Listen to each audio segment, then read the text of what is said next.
Hi guys, tonight we travel far back in time to a world without electricity, insulation, or even a decent pair of waterproof boots. You are standing in the grey hush before sunrise somewhere in medieval Europe, your breath clouding the air like smoke from a ghostly fire. The frost bites at your fingertips even through woolen gloves, and the ground beneath your worn leather shoes is so hard it rings faintly when you walk. You can hear the low groan of wooden beams as the wind pushes against the cottage walls. This is winter as your ancestors knew it, and you, my friend, probably would not survive this. So, before you get comfortable, take a moment to like the video and subscribe, but only if you genuinely enjoy what I do here. Let me know in the comments where you are listening from and what time it is right now. Now, dim the lights and let us step into that frozen dawn together. You trudge out of your straw bed, stiff and sore. The thin blanket you shared with your family has barely kept the cold from sinking into your bones. The faint glow of embers in the hearth is the only source of light. Trembling red beneath a crust of ash, you kneel, shivering, to blow on them, coaxing life from near death. The first spark of warmth feels like hope itself. The room smells of smoke and damp earth. It's a one-room dwelling, walls made from wattle and daub, patched with clay that cracks when it freezes. The air carries a sour mix of human breath, sheep's wool, and last night's porridge. Outside, snow presses heavy on the thatch. You can almost hear it sigh. In the stillness, a rooster crows somewhere in the distance, though it's too cold even for him to strut proudly. His call echoes over a landscape of white and grey, where the nearest tree has shed all signs of life. You pull on your rough spun tunic, scratchy against your skin, and fasten a belt of frayed leather. Around your legs, woolen wraps cling like icy armor. This morning, like every morning in the dead of winter, you must check on the animals before breakfast. It is not optional. They are your livelihood, and their breath alone may keep the barn from turning to stone. You step outside, and instantly, the cold strikes you like a slap. Your nose runs, and your eyelids sting. The snow crunches beneath your feet, so loud in the silence that you almost wince. Historians believe that during the harsh winters of the early 14th century, sometimes called the onset of the Little Ice Age, temperatures in parts of Europe fell dramatically. Rivers froze solid, harvests failed, and even salt for preserving food became scarce. The cold was not a passing discomfort, it was a force of nature, shaping survival itself. You walk toward the byre, where the animals are kept. Steam curls from the gaps between the wooden boards. Inside, the cows stir, their bodies warm against each other. The air is thick and rank, but compared to the outside, it feels like paradise. You pause a moment, feeling the heat from their hides seep into your hands. You whisper a soft thanks, though you don't quite know to whom, maybe to the cow, maybe to God, maybe to both. The cow's breath puffs like mist in candlelight. You begin to clear the frost from the trough and chip ice from the bucket. Your hands ache, but you work quickly. If you're too slow, the water will freeze again before the animals can drink. The rhythm of the task is strangely soothing. Lift, break, pour, breathe. A quirky detail, often forgotten, is that some farmers in the coldest regions used animal dung as insulation, plastering it on outer walls to block drafts. The smell was dreadful, but when the wind howled through the cracks, the stench felt like a small price to pay for life. You think about that as you glance at your own cottage and see patches of frozen mud still clinging to the base. Back inside, the house wakes gradually. Children cough beneath the blankets. Your spouse stirs the ashes again, blowing gently until the fire catches. You help by placing small twigs, then thicker sticks, feeding the growing flame. The first crackle echoes like laughter in the silence. Fire means warmth. Fire means coffee, though of course there is no coffee yet, only a thin broth or ale, maybe some stale bread softened with hot water. The smell of burning wood fills the air. It's smoky, but comforting. You huddle near it, palms extended, eyes half closed. This is the moment you live for every morning. the thawing of your fingers, the slow bloom of warmth across your chest.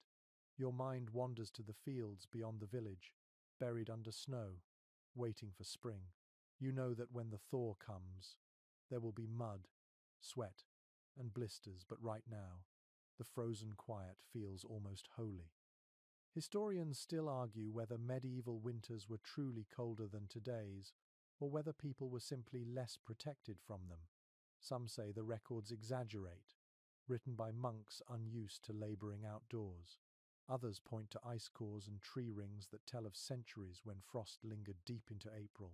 Whatever the truth, you can feel it now, biting at your toes through the packed earth floor. You hear the muffled thump of footsteps outside. It's your neighbour, trudging toward the well. You call out a greeting, though your voice barely rises over the wind. He grunts a reply and tips his hat.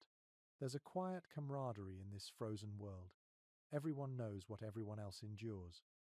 As the light strengthens, a pale sun pushes through the clouds. Its rays touch the snow, turning it to silver, but give off no warmth. You step outside again, squinting. Somewhere beyond the woods, a church bell tolls a low, resonant sound carried over the fields. It's time for morning prayers. You cross yourself out of habit, not piety, then turn back inside. For a moment you stand in the doorway and look at your small world. The hearth's glow, the steaming bucket, your family huddled close. This is survival, not heroic, not dramatic, just stubborn, everyday endurance. You breathe out, and the air crystallizes. You smile faintly. The day will be long, but the fire is burning, and that's enough for now. The first breath of the hearth fills the air, thin ribbons of smoke curling like sleepy ghosts against the thatch roof. You lean close, feeling the sting of the heat against your cheeks as the flames finally take hold. The logs pop softly, releasing a scent of resin and damp bark. The warmth creeps outward, slow and uncertain at first, like a hesitant guest, but soon the room begins to breathe again. Your hands, cracked and raw from the morning's chores, hover near the glow. The light shimmers over rough walls and the soot-darkened ceiling beams. In the dimness, it feels like the entire cottage is waking from its own cold dream. The hearth is not just a place for cooking or light. It is the heart of your home. Without it, the night is unbearable.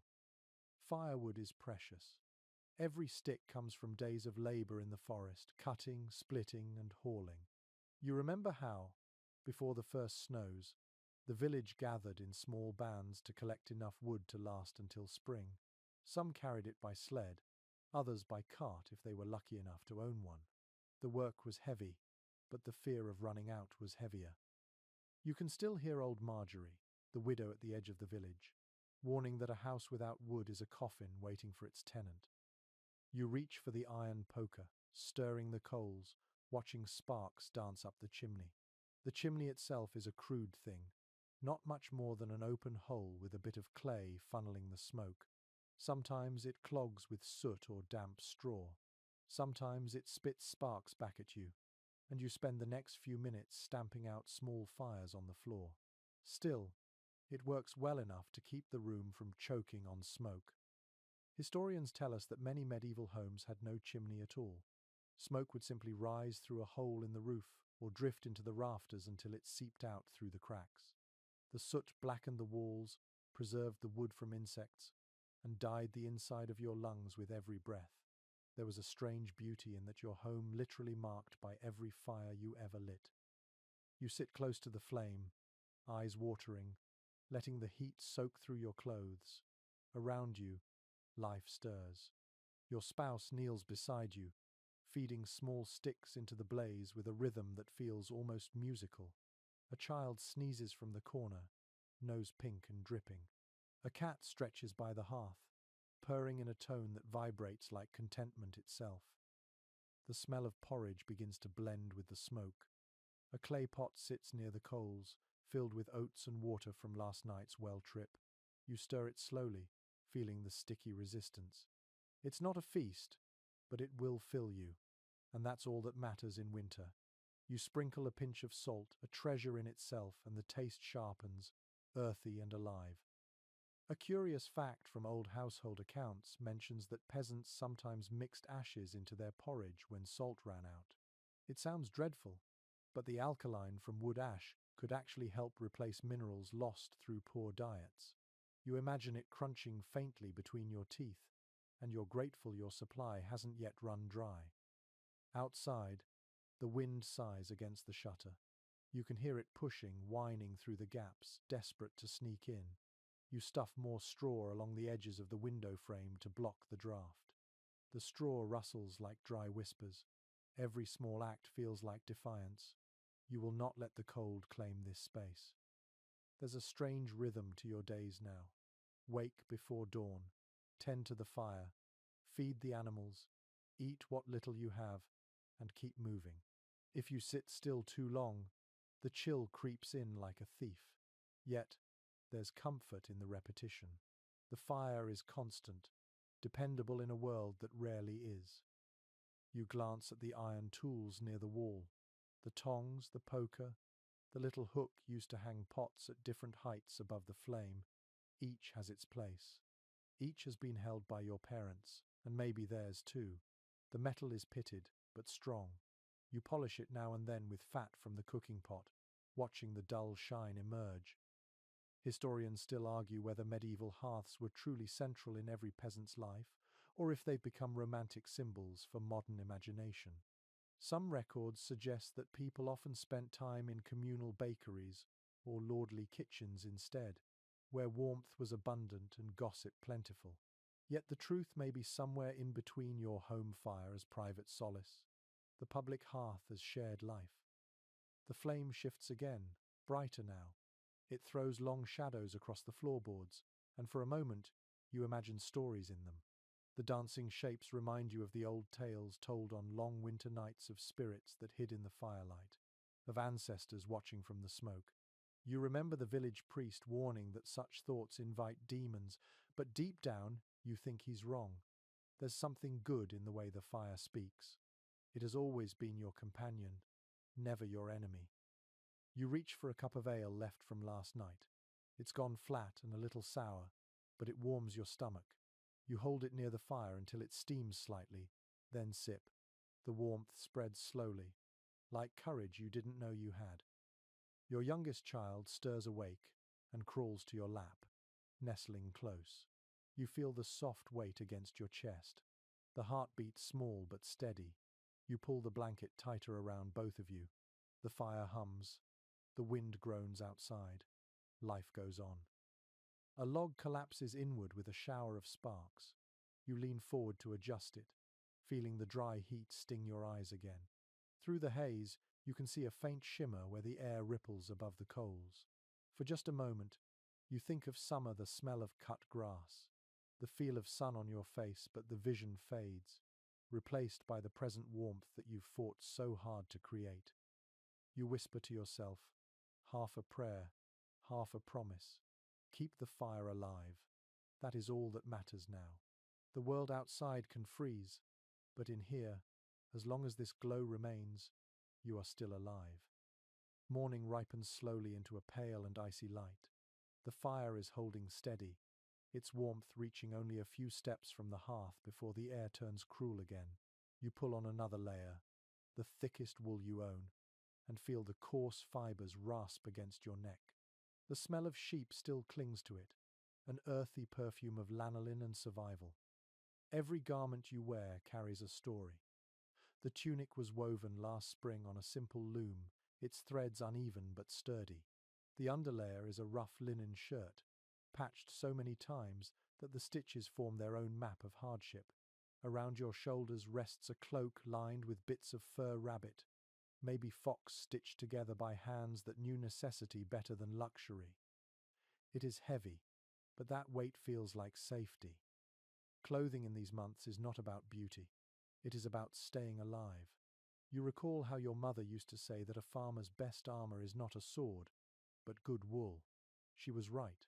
When the wind cuts through the valley, your clothes are the only thing standing between you and the frozen fields.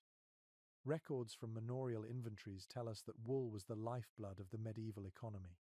It clothed peasants, lined merchant purses, and filled the treasuries of kings. For ordinary folk like you, it was both comfort and currency. A well-spun cloak could be traded for food, rent, or even safety during hard times. Wool was wealth you could wear. As you tighten the belt around your waist, you glance at your spouse spinning fibers near the fire. The spindle twirls with hypnotic rhythm, and the thin strand of yarn seems impossibly fragile. You know how much patience it takes to spin enough for a single tunic. The wool must be washed, carded, teased, and twisted, each step taking hours.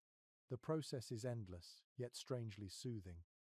There is a curious custom from certain northern villages where newlywed couples were gifted a skein of unspun wool instead of money. It symbolized shared labor. If they could spin and weave it together before winter's end, they would never go cold. You smile faintly, wondering if love really can be measured in thread. Your boots are another story. The leather is cracked from frost, patched with scraps of hide. Inside, you stuff straw for insulation, changing it every few days before it molds. Some villagers grease their shoes with animal fat to repel water, though it leaves a smell that clings for days. You decide not to complain. The smell means warmth, and warmth is life. According to old guild records, furriers ranked among the most respected tradesmen of the Middle Ages. They worked with everything from squirrel and beaver to marten and bear, creating garments so prized that laws were passed to control who could wear what. The rich wrapped themselves in ermine and sable, the poor in whatever they could trap or trade. Yet even the humblest fur-trimmed cloak could mean the difference between comfort and frostbite. You pull your hood low as a gust slips through the cracks in the wall.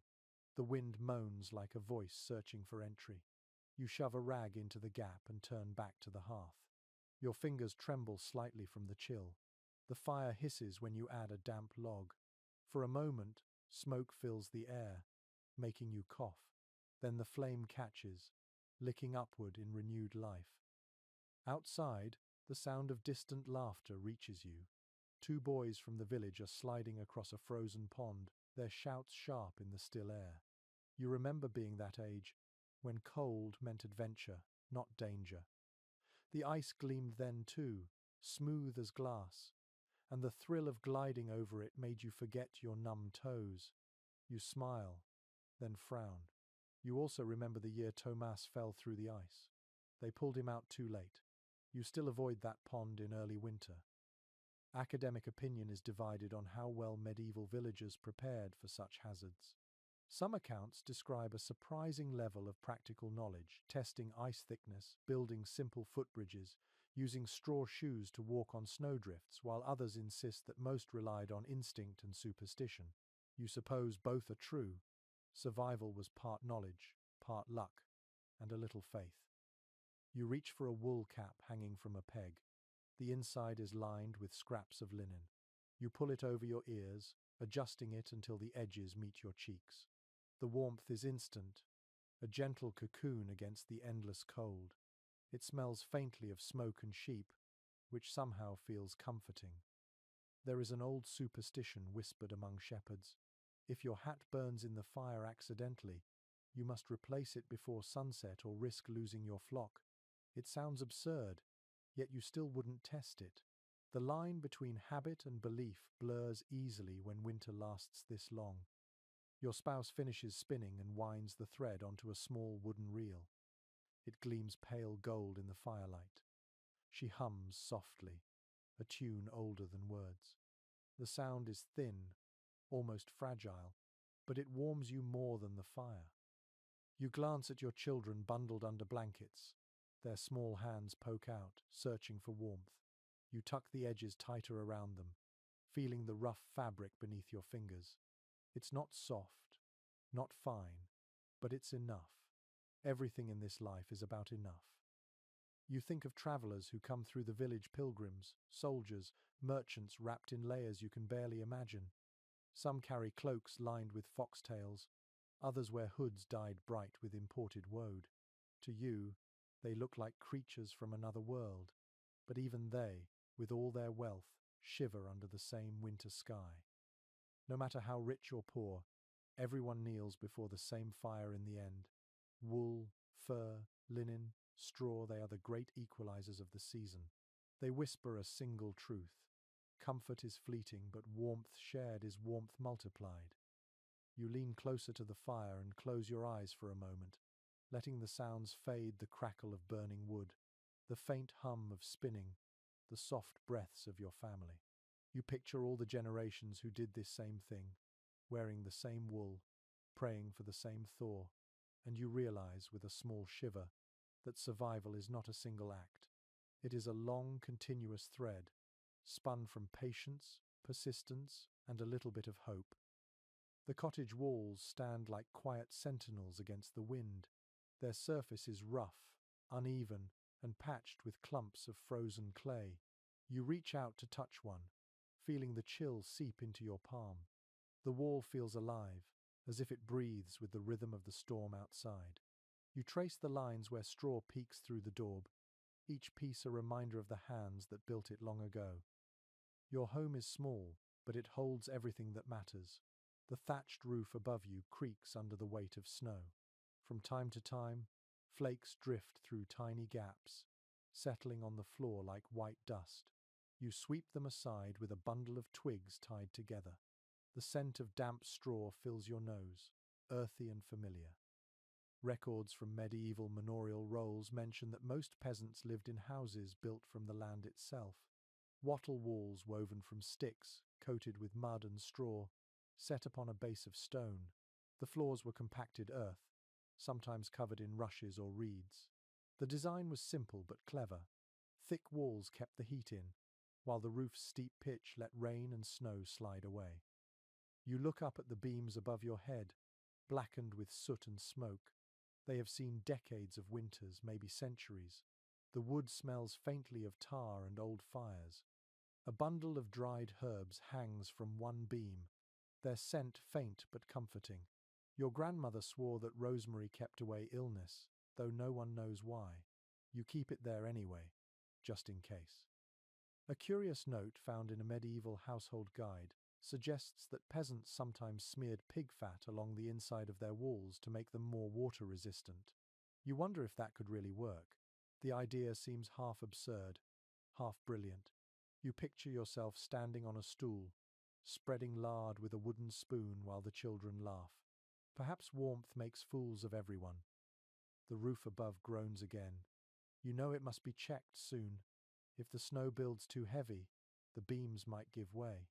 You pull on your cloak and step outside, greeted immediately by a sting of cold air, so sharp it feels like knives against your skin. The light is dazzling. The sun glints off the snow, turning the world to silver. You blink and squint as you move around the cottage. From here, you can see the structure clearly. The thick stone base, the thatch bound tight with rope, the uneven chimney puffing a thin column of smoke.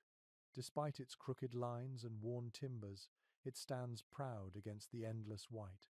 It looks small but brave, like a creature huddled for warmth. Archaeological excavations of rural English villages show that homes like yours often had double layers of thatch for insulation.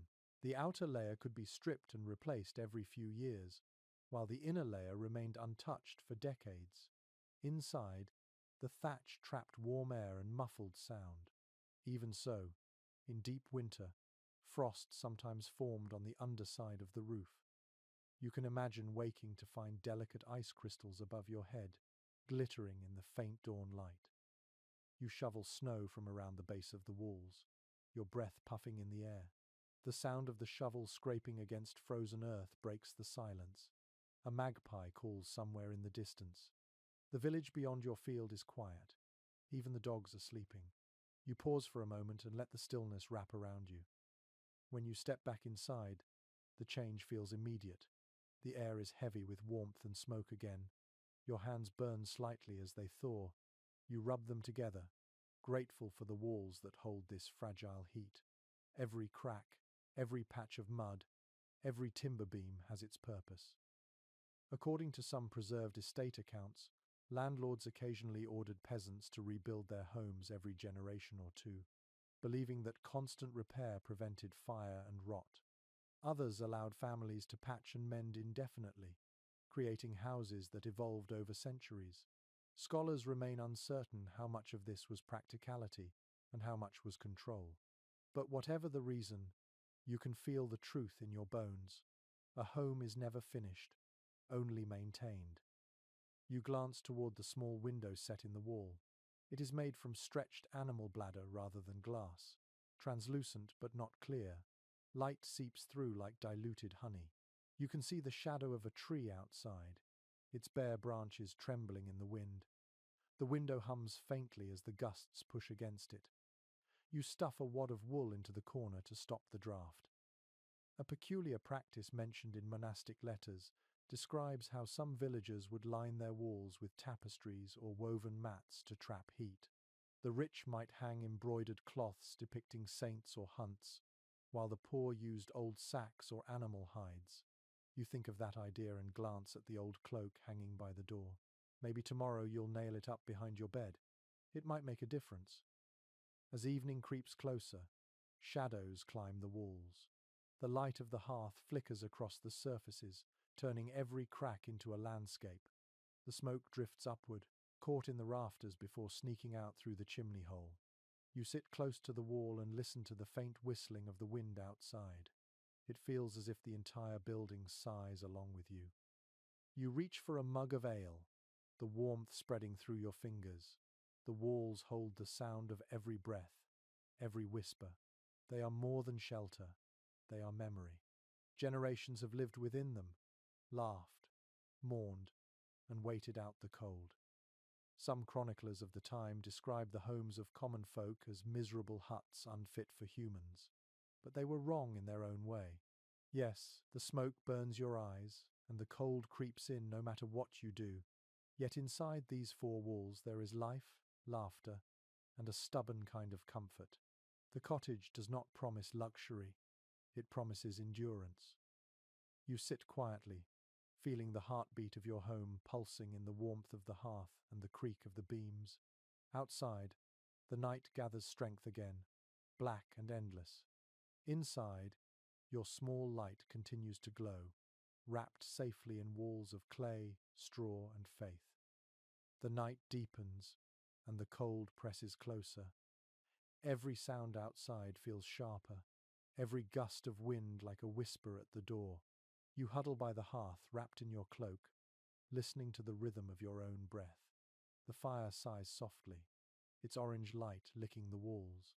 In this dim glow, the cottage feels smaller, but strangely more alive. Your family gathers close. The children, still drowsy from the day, sit near the hearthstones, their faces glowing in the flicker of firelight. A pot simmers gently, filling the air with the scent of barley and onion. It is not a feast, but its warmth is a blessing. You pass wooden bowls around, and everyone eats in silence, content to have something hot in their stomachs. After the meal, you look toward the animals' corner of the cottage. Yes, they are inside too. The old cow lies quietly, her breath forming faint clouds in the air. The chickens roost along a beam, their feathers puffed and still. A pair of pigs grunt softly in their straw pen, half dreaming.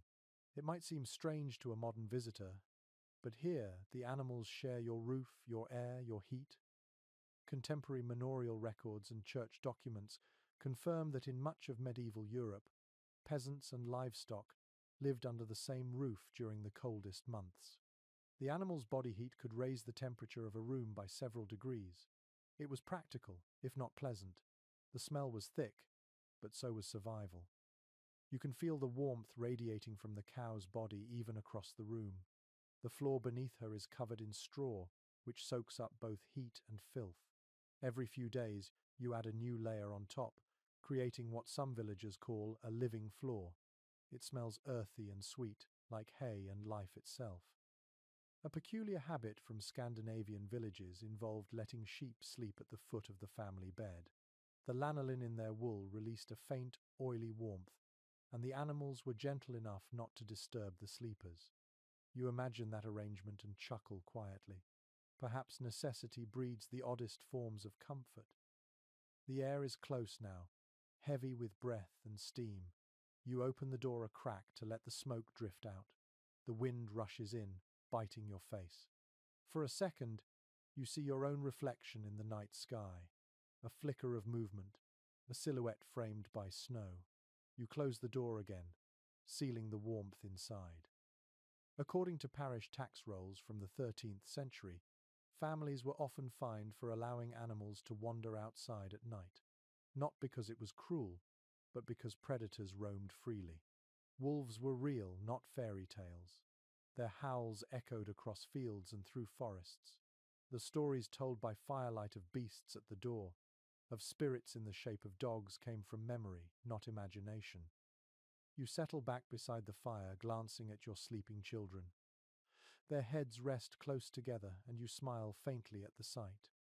The floor creaks as the cow shifts her weight. The rhythm of breathing fills the room. Human, animal, and flame, all in harmony. There is a faint sweetness in this closeness.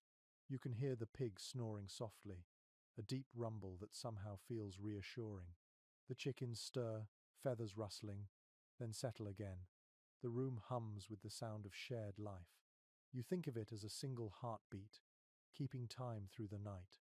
Some surviving letters from medieval monks speak of this mingling of man and beast as both practical and symbolic. The monastery walls were cold stone, yet even the brothers kept cats for warmth and companionship. The same logic holds here. Heat is precious, and no source of it is refused. No consensus exists among modern historians about how widespread this custom truly was. Some argue that only the poorest peasants shared quarters with livestock, while others claim it was nearly universal during harsh winters. You do not need a debate to tell you the truth. You can feel it in the air, in the quiet exhale of your cow as she dreams beside you. Your spouse adds more straw to the animal's pen, humming softly. The melody is simple, repeating, like a lullaby older than memory. It blends with the crackle of the fire and the faint rustle of feathers. The rhythm becomes hypnotic, and your eyelids grow heavy. You think briefly of the upper classes in their manners, sleeping on feather mattresses behind heavy curtains. You wonder if they ever feel the same kind of warmth, the shared pulse of life that fills a peasant's home. Perhaps their beds are softer, but their nights are lonelier.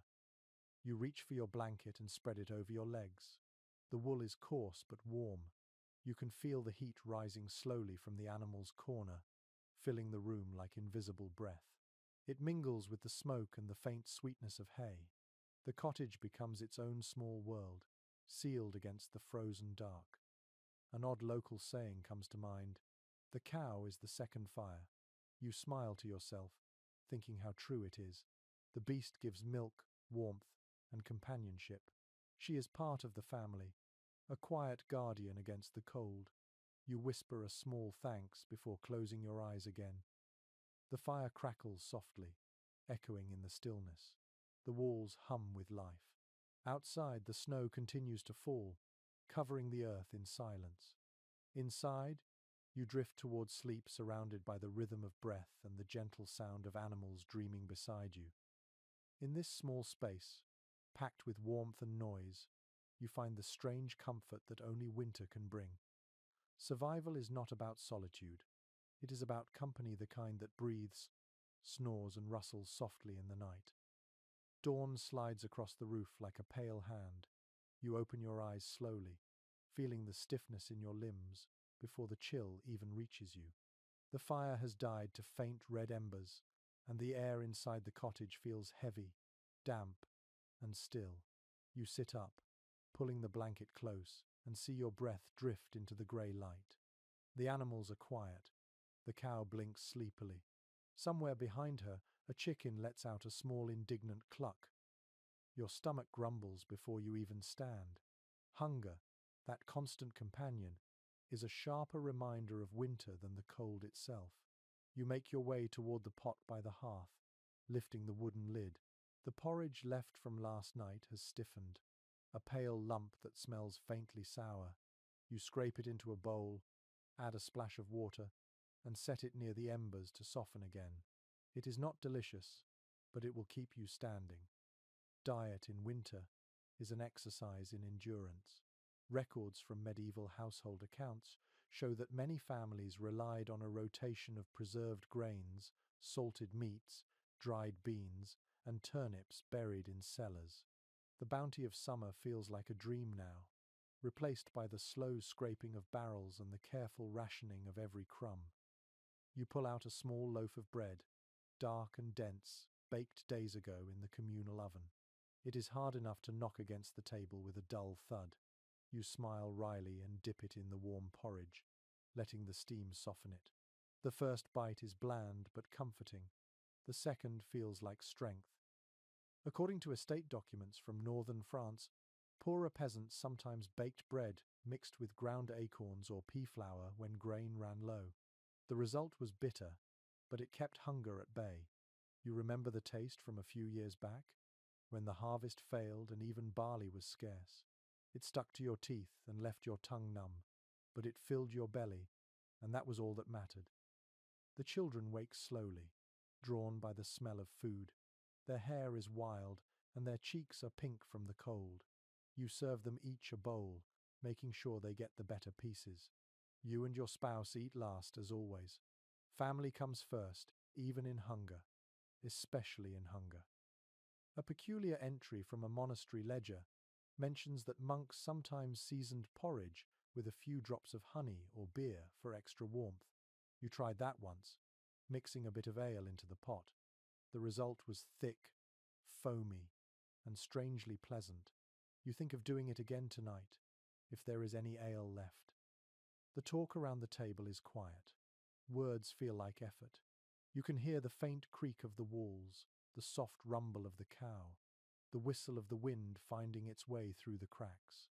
Every sound reminds you that the cold is patient. It waits for mistakes. Your spouse rises first, wrapping a scarf around their shoulders. They go to check the root cellar beneath the floorboards, lifting the wooden hatch with a grunt. A wave of cold air rushes out, sharp and earthy. You peer down into the dark and see the outlines of turnips, carrots, and a few onions. Some have begun to shrivel, but most are still firm. You both breathe a sigh of relief. According to surviving letters from rural bailiffs, root cellars were vital lifelines through winter. Dug deep into the ground, they kept vegetables cool enough to prevent rot, yet warm enough to avoid freezing. The practice was so essential that some lords required peasants to maintain them as part of their rent obligations. You hand up a few turnips and onions, brushing dirt from their skins. The smell of soil clings to your hands. You toss them into a pot, add water, and place it above the fire. The crackle of flame begins again, faint but promising. Soon the scent of stew fills the room, rich and humble. Academic discussions continue about how medieval people balanced their diets during long winters. Some suggest that malnutrition was common and constant, while others argue that stored foods and careful planning allowed many villages to endure surprisingly well. You suspect the truth lies somewhere between those ideas. You have known winters of plenty and winters of near-empty cupboards. Luck and weather decide which one you get. While the stew simmers, you slice a small strip of salted pork and drop it in. It hisses as it meets the water. The fat rises in thin circles across the surface. The smell is heavenly. You stir it slowly, watching the steam curl into the rafters. One traveller's diary from the 13th century mentions a strange custom among farmers in cold regions, saving the first spoonful of every pot for the spirits of the house. The offering, placed on a shelf near the fire, was said to keep hunger from worsening. You think about that as you ladle a little broth into a small bowl and set it aside. Not because you believe it, perhaps, but because some traditions feel too old to ignore. When the stew is ready, everyone eats again. The warmth spreads through your chest, soft and heavy. You can feel life returning to your limbs. The children laugh for the first time in days, wiping broth from their chins. You smile and close your eyes for a moment, savoring the rare comfort. Outside, snow continues to fall. You can hear it pattering softly on the thatch, a sound like gentle applause. You look at your family, the animals, the flickering fire, and the small pot that smells of salt and earth. In this moment, the cold feels far away. You realize something as you watch your children scrape their bowls clean. Survival is not about abundance, it is about rhythm. You eat, you rest, you gather strength for one more day. Each meal is a quiet victory against the winter that never seems to end. You set your bowl down and stretch, joints cracking softly. Your stomach is full, the fire is steady, and the walls still hold. The day can begin now. The cold will wait at the door, but you will face it fed and ready. That is all anyone can ask for. The day unfolds slowly, pale and quiet. Smoke drifts upward from every cottage in the village, curling like thin ribbons against the winter sky. You step outside for a moment, wrapped in your cloak, and see your breath mingle with the rising haze. The world smells faintly of wood smoke, manure, and something sweeter that lingers at the edge of the wind.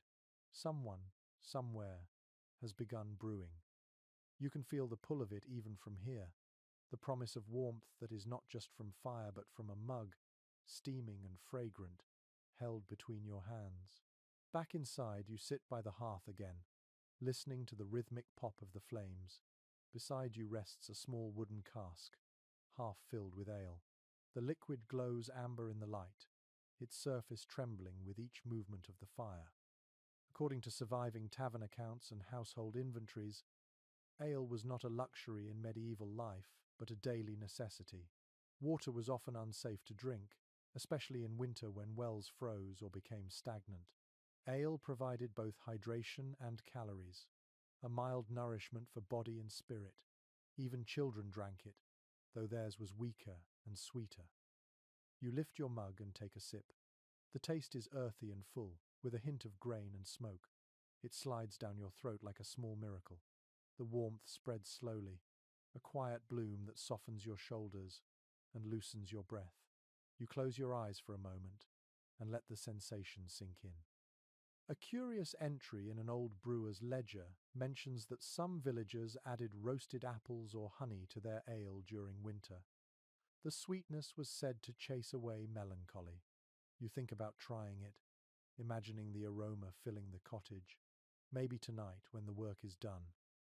Your spouse busies themselves beside you, checking a small jug of mead kept near the hearth.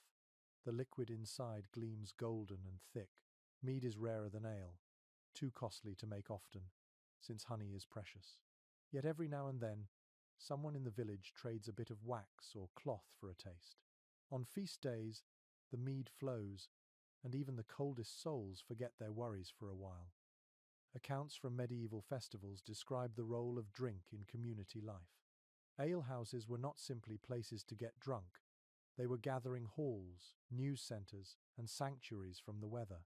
A warm mug in hand, surrounded by laughter and song, could make even a starving winter feel survivable. You remember last year's Feast of Candlemas. The Lord allowed free ale for the day, and the entire village crowded into the manor's courtyard. People danced in boots caked with snow. The music was rough but lively, and for a few hours, everyone forgot how bitter the wind felt. You think of that now and smile faintly, the memory glowing like a coal. Some historians continue to discuss how heavy drinking truly was among peasants. Certain records warn of moral decay, of farmers too fond of the brewer's barrel. Others point out that ale was weak and plentiful, more a food than a vice. You shrug at the thought. A little warmth in a mug harms no one when frost grips the world. The fire crackles, sending sparks upward. You add another log and watch the light deepen. The children are playing quietly in the corner, their laughter echoing softly. You pour them each a cup of warm water mixed with a little ale, just enough to warm their bellies. They grin at the indulgence. A story once told by travelling monks describes a peasant who survived an entire winter drinking nothing but weak ale and eating dried peas. It sounds exaggerated, yet you believe there might be truth in it. Ale holds more strength than it seems. You remember feeling revived after a few sips during last year's hardest frost, when your hands were too stiff to move. The air inside the cottage has changed. The scent of molten yeast has replaced the smoke for a moment. It feels alive, soft, and rich. You stir the small pot near the fire where you have been warming a mix of herbs in ale. an old remedy against coughs. The smell of rosemary and sage fills the air. Scholars often note how intertwined medicine and drink were in the Middle Ages. Ales infused with herbs or honey acted as both tonic and comfort. You do not think of it as science, only as habit. When you drink it, your chest feels looser, and the night seems kinder. That is reason enough. Outside, the snow thickens again. You can hear it tapping softly on the shutters. The world shrinks to the size of your cottage. Within this small space, the warmth of the fire and the ale hold everything together. The children are whispering stories. Your spouse hums under their breath, and you sip slowly, savoring every swallow. You know that by nightfall the ale will be gone. Tomorrow you may have to walk to the brewer's house and trade a bit of grain or wool for another jug.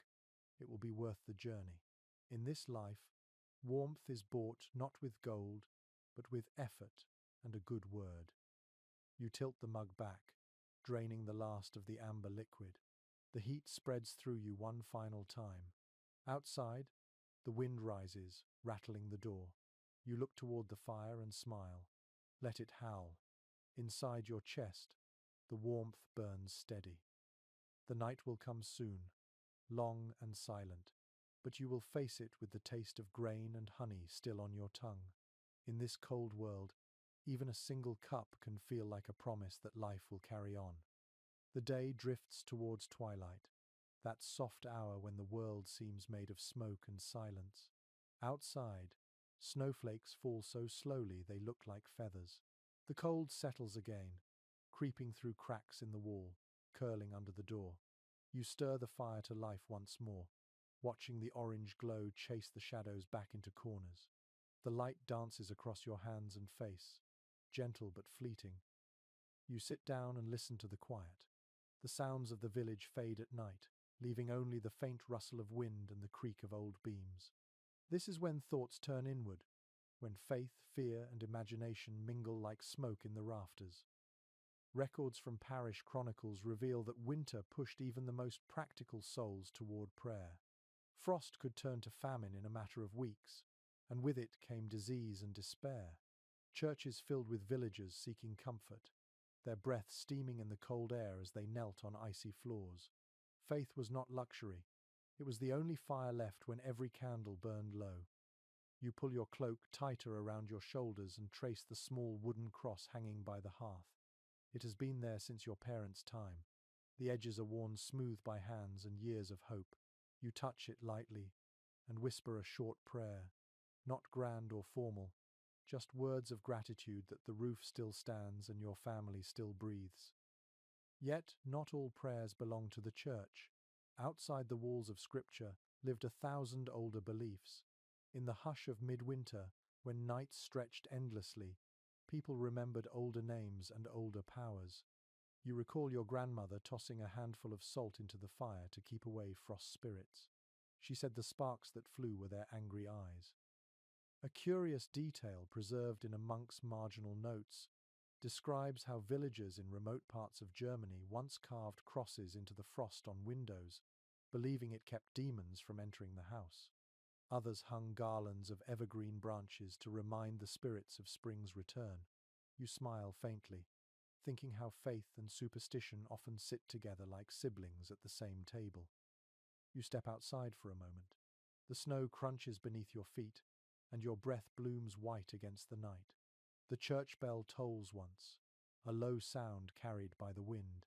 Its echo rolls across the fields, reminding every living soul that they are part of something larger. You cross yourself and look up at the stars, cold and endless above you.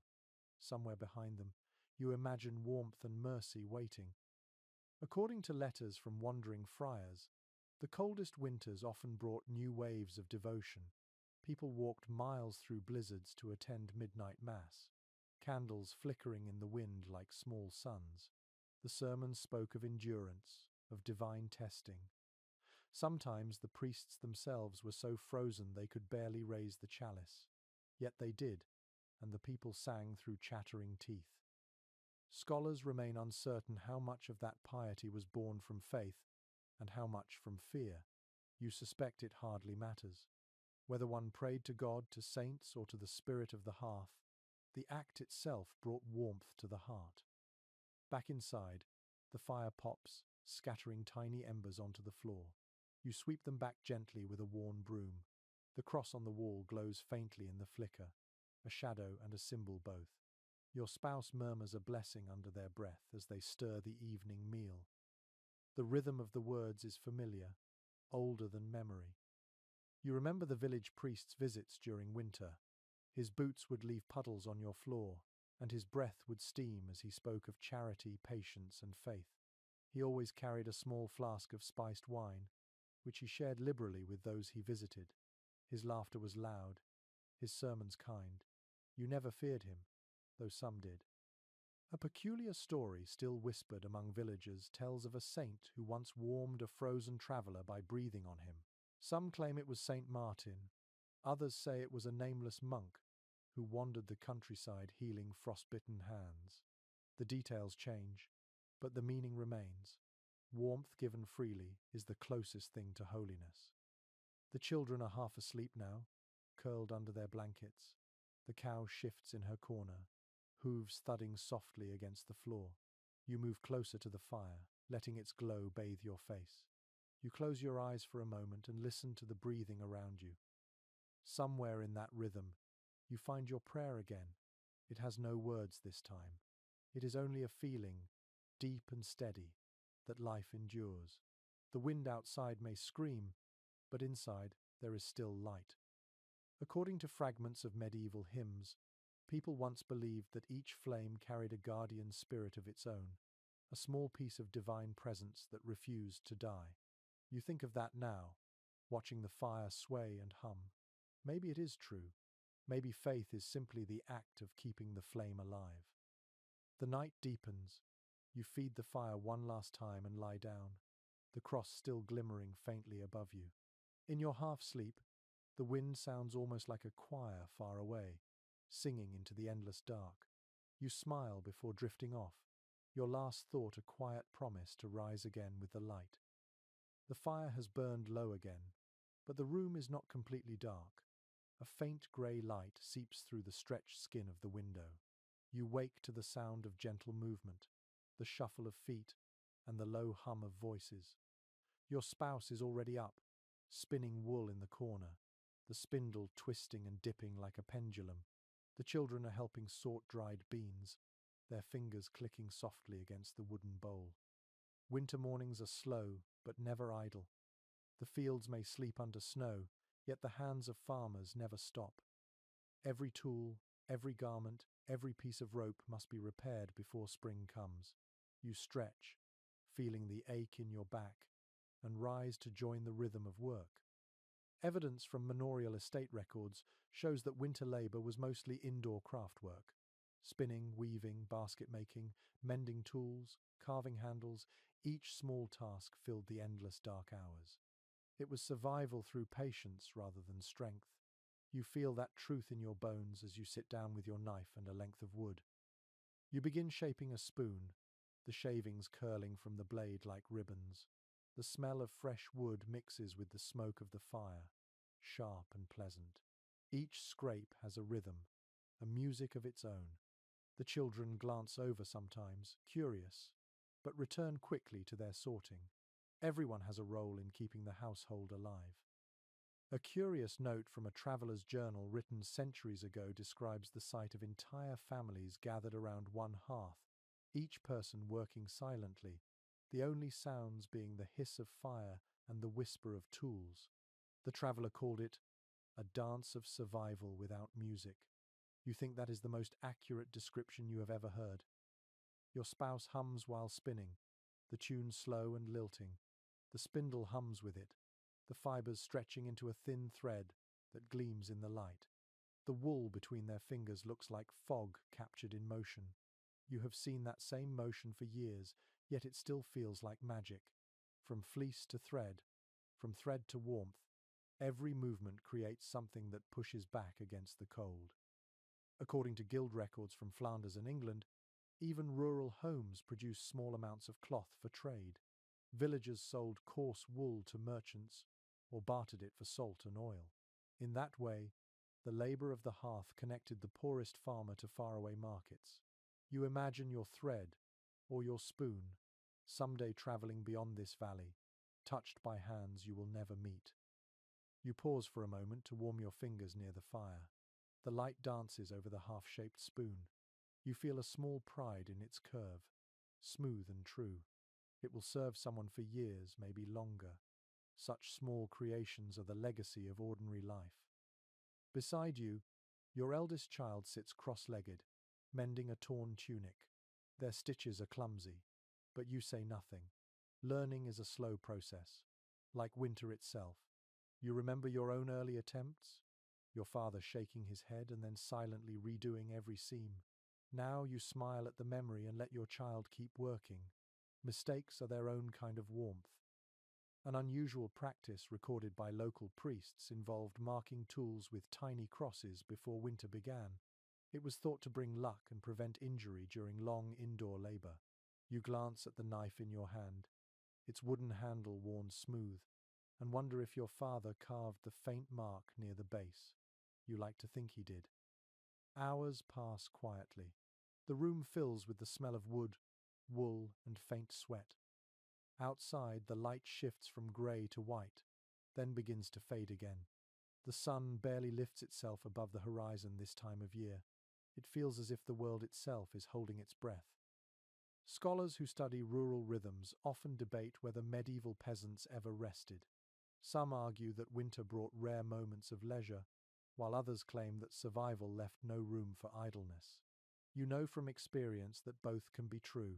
There are hours like these, slow but busy, where your hands move on their own while your mind drifts somewhere softer. It is work, but it is also peace. When the spoon is finished, you run your fingers along its edge. The surface is smooth and warm from handling. You hand it to your youngest, who holds it like a treasure. They test it in an empty bowl, pretending to eat, their giggles filling the room. For a brief moment, laughter replaces the wind outside. You glance toward the corner where a small pile of mended clothes sits neatly folded. Each stitch, each repair, is a silent victory. The house may be poor, but it is rich in persistence. Every fiber tells a story of endurance, and you can feel that story stretching behind you, through generations, unbroken. The fire hisses softly as a log collapses. You stir it with the poker, watching sparks leap upward and vanish. The rhythm returns the scrape of knife, the hum of spindle, the breath of children. Time itself feels different here, stretched thin like thread, steady as heartbeat. As darkness creeps in again, you set your work aside. The room glows with soft orange light. You feel tired but content, your muscles warm and your mind calm. The day's labor has filled the silence with meaning. Outside, the cold waits patiently, but inside, the hum of creation continues. You glance once more at your family, their faces lit by firelight, and realize that this quiet industry is its own kind of prayer. To keep making, mending, and shaping, even when the world freezes around you, is to affirm that life still matters. The night will come again, as it always does, but your hands will not be empty, and your heart will not be idle. That is how you survive the longest winter nights, by filling them with the soft rhythm of work and the quiet grace of creation. Outside, the wind carries the sound of distant bells. It is evening, and the village begins to stir with a gentle rhythm that feels older than memory. You step out for a moment, wrapping your cloak tight, and look down the snowy lane. Thin columns of smoke rise from every chimney, curling upward into the pale twilight. Each column is a sign of life, a fragile thread connecting one hearth to another. The air tastes of wood, smoke, and snow.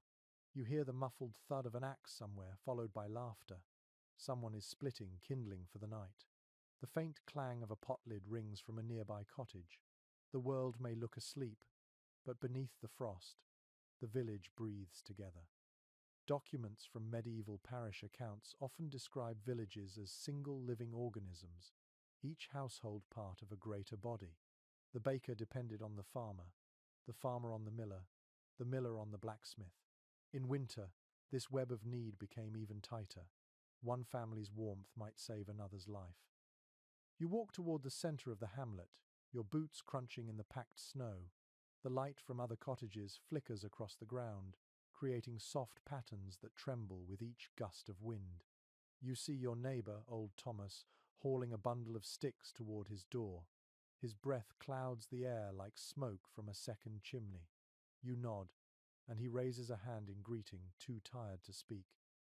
A curious record from an English court roll describes how neighbors were legally required to help each other maintain hearth fires during extreme cold. If one house's fire died, the nearest family was obliged to share a burning stick. It was both charity and duty. The phrase, to lend fire, still lingers in some villages today.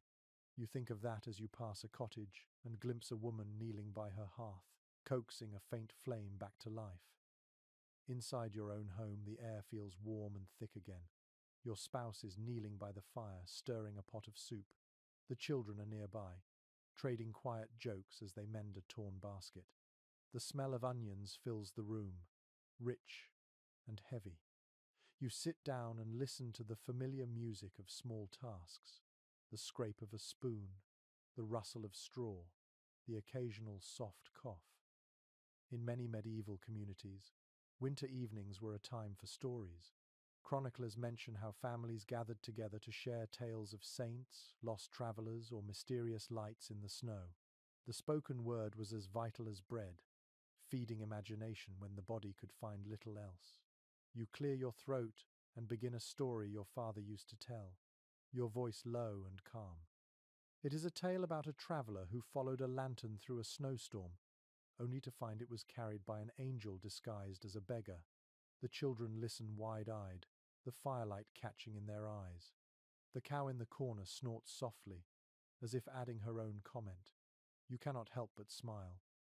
A peculiar medieval superstition claimed that telling stories near the hearth pleased the household spirits, who would bless the home with warmth and health. Some villagers even set aside a stool for an unseen guest, a place for the spirit to sit and listen. You remember your grandmother doing that once, and you glance now at the empty chair by the wall.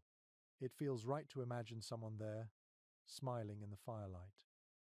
The night deepens. Outside, the snow falls thicker, softening every sound. The wind rattles the shutters, but the village endures. Through the walls, you can hear faint echoes of laughter and the occasional bark of a dog. Somewhere, a baby cries, and a woman's voice hums a lullaby in reply. Scholars studying medieval rural life note that communal strength was the heart of survival. Shared labor, shared meals, and shared warmth were not merely acts of kindness, but necessities of existence. A single isolated household could not last a harsh winter alone.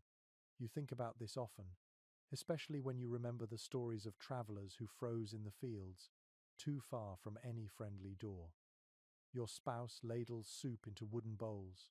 You thank them quietly before taking a spoonful. The broth is thin but hot. Each sip feels like sunlight caught in a cup. You look around the room at your family, at the flickering light on the walls, and you feel an almost sacred contentment. Outside, the church bell rings again, marking the late hour. Its sound is deep and slow, rolling over the rooftops and fading into the snow. You imagine every family hearing it, pausing in their own small rituals of survival. For a moment, the whole village moves in unison, each person breathing the same cold air, listening to the same ancient tone. Some researchers suggest that such rhythms of shared sound and sight created a sense of unity stronger than any written law. You think of it now as you lean back, watching the fire's glow flicker across your family's faces. In this moment, you belong to something vast and invisible, something older than any king or church. The wind eases a little. You stand and open the door to look outside once more. The snow has stopped falling, and the world glows under a faint moon. The village lies still, the roofs silvered, the chimneys whispering faint trails of smoke. You can almost feel the collective heartbeat beneath it all, slow and steady, like the breath of a sleeping creature. You close the door softly, and return to the warmth. The fire hums, the soup smells sweet, and the laughter of your children drifts into the quiet. For a fleeting instant, the harshness of winter feels far away, replaced by the soft rhythm of a village breathing together through the cold. You know that tomorrow will bring frost and chores and aching muscles, but tonight you rest in the glow of shared endurance. This is not just survival, it is communion. The morning begins before the light. You wake to the sound of hooves shifting and straw rustling. The smell of warm animal breath mingles with the smoke from the dying embers, a heavy scent that clings to your clothes and hair. You stretch beneath your rough blanket, your bones stiff but ready. The cow lows softly, a gentle reminder that the day will not wait. You rise and pull on your boots. The air is sharp enough to sting your throat. The first task of every morning is the same. Check the byre, the small stable that shelters the lifeblood of the household. You push aside the wooden door and step into the dim, steaming dark. Warm air wraps around you instantly, thick with the scent of manure, hay, and breath. It is unpleasant, yet deeply reassuring. According to surviving farm accounts from the 13th century, animals were the true engines of rural life. They provided milk, strength, warmth, and, in the end, food. A family without livestock was a family on the edge of despair. You run a hand down the cow's flank, feeling her hide radiate heat like a living furnace. Her breath fogs the air, rhythmic and slow. The straw beneath your feet is damp, but soft. You grab a pitchfork and begin to turn it, lifting the old bedding and mixing it with clean hay. Each movement fills the byre with a faint rustle and a sweet, earthy smell. The work warms you quickly. Your breath joins the cow's in the heavy air, and together you create your own little climate of survival. An old man once told you that cows dream standing up, their minds filled with green pastures even in the heart of winter. You smile at the thought as you hear her chew, the steady rhythm of her jaw like a lullaby from the world before frost. Historical evidence shows that medieval farmers knew their animals intimately. They named them, talked to them, and often wept when one died. To outsiders, it might seem sentimental, but to you it makes perfect sense. Each creature carries a piece of your own endurance. You move next to the pigs, snuffling under their straw. They grunt happily as you pour scraps from a bucket into their trough. The sound of them eating fills the byre, wet and noisy, but strangely joyful. Pigs are stubborn survivors. They grow fat even in hunger, finding food in places you would never think to look. A curious observation recorded by a traveling physician in the 14th century noted that peasants often slept better when animals were close by. He speculated that the warmth and the rhythm of breathing soothed the human mind. You believe it.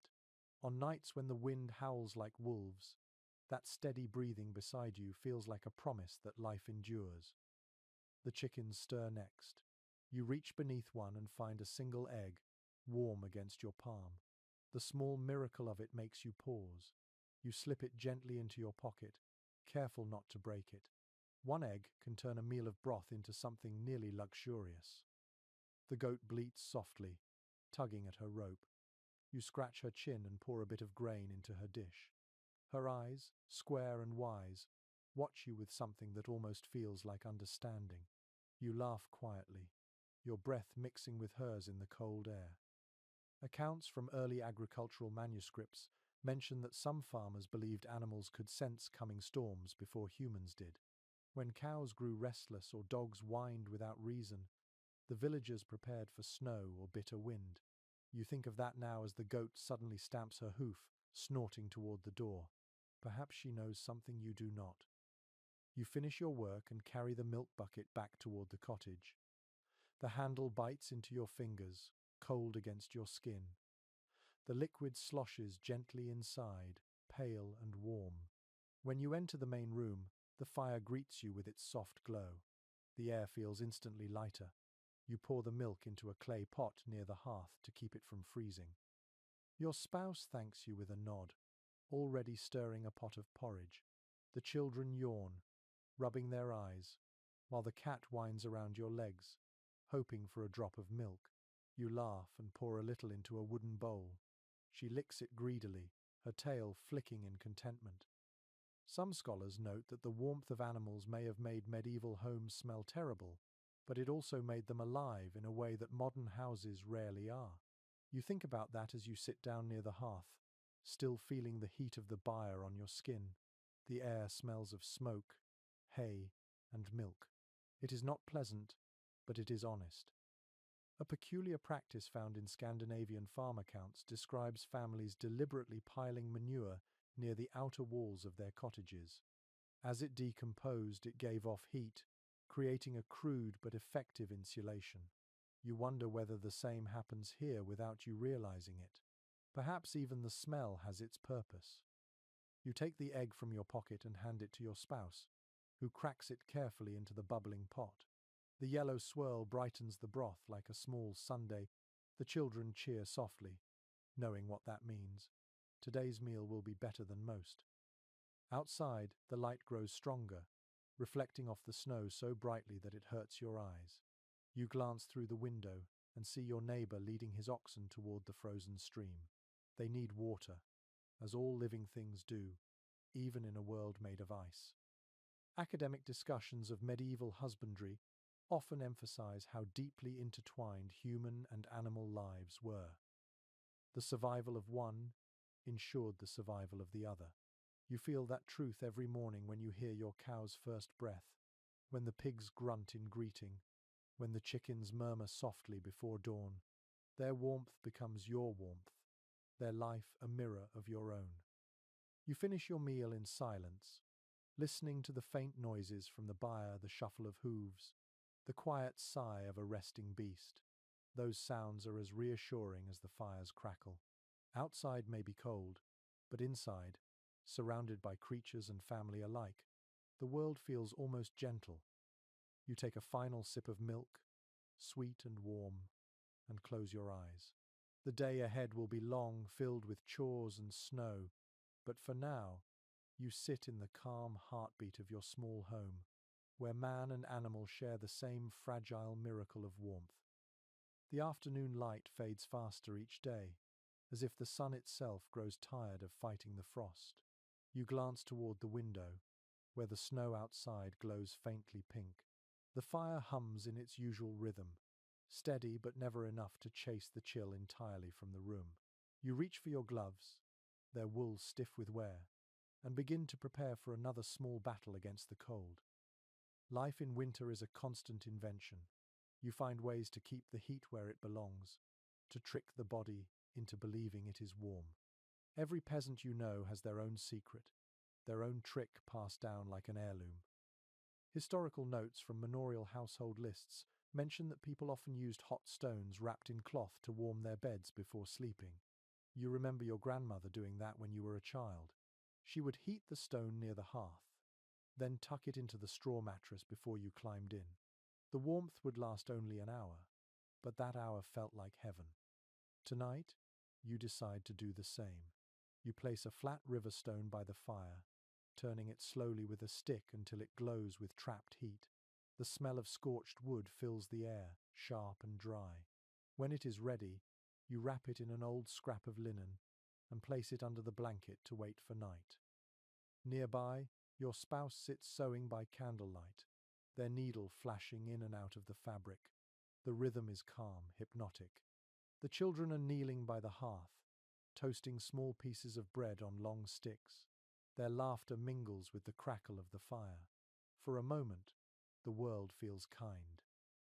According to surviving merchant records, small clay bed warmers filled with coals were a common luxury in wealthier homes. Peasants made do with simpler means. Some placed heated bricks or bottles filled with warm ale at their feet. A few even used live animals like cats or small dogs to share body heat through the night. You glance at the family cat now, curled into a tight ball by the fire, clearly fulfilling her role. A curious reference in an old traveller's letter tells of farmers in the Alps stuffing their boots with dried moss to keep their toes from freezing.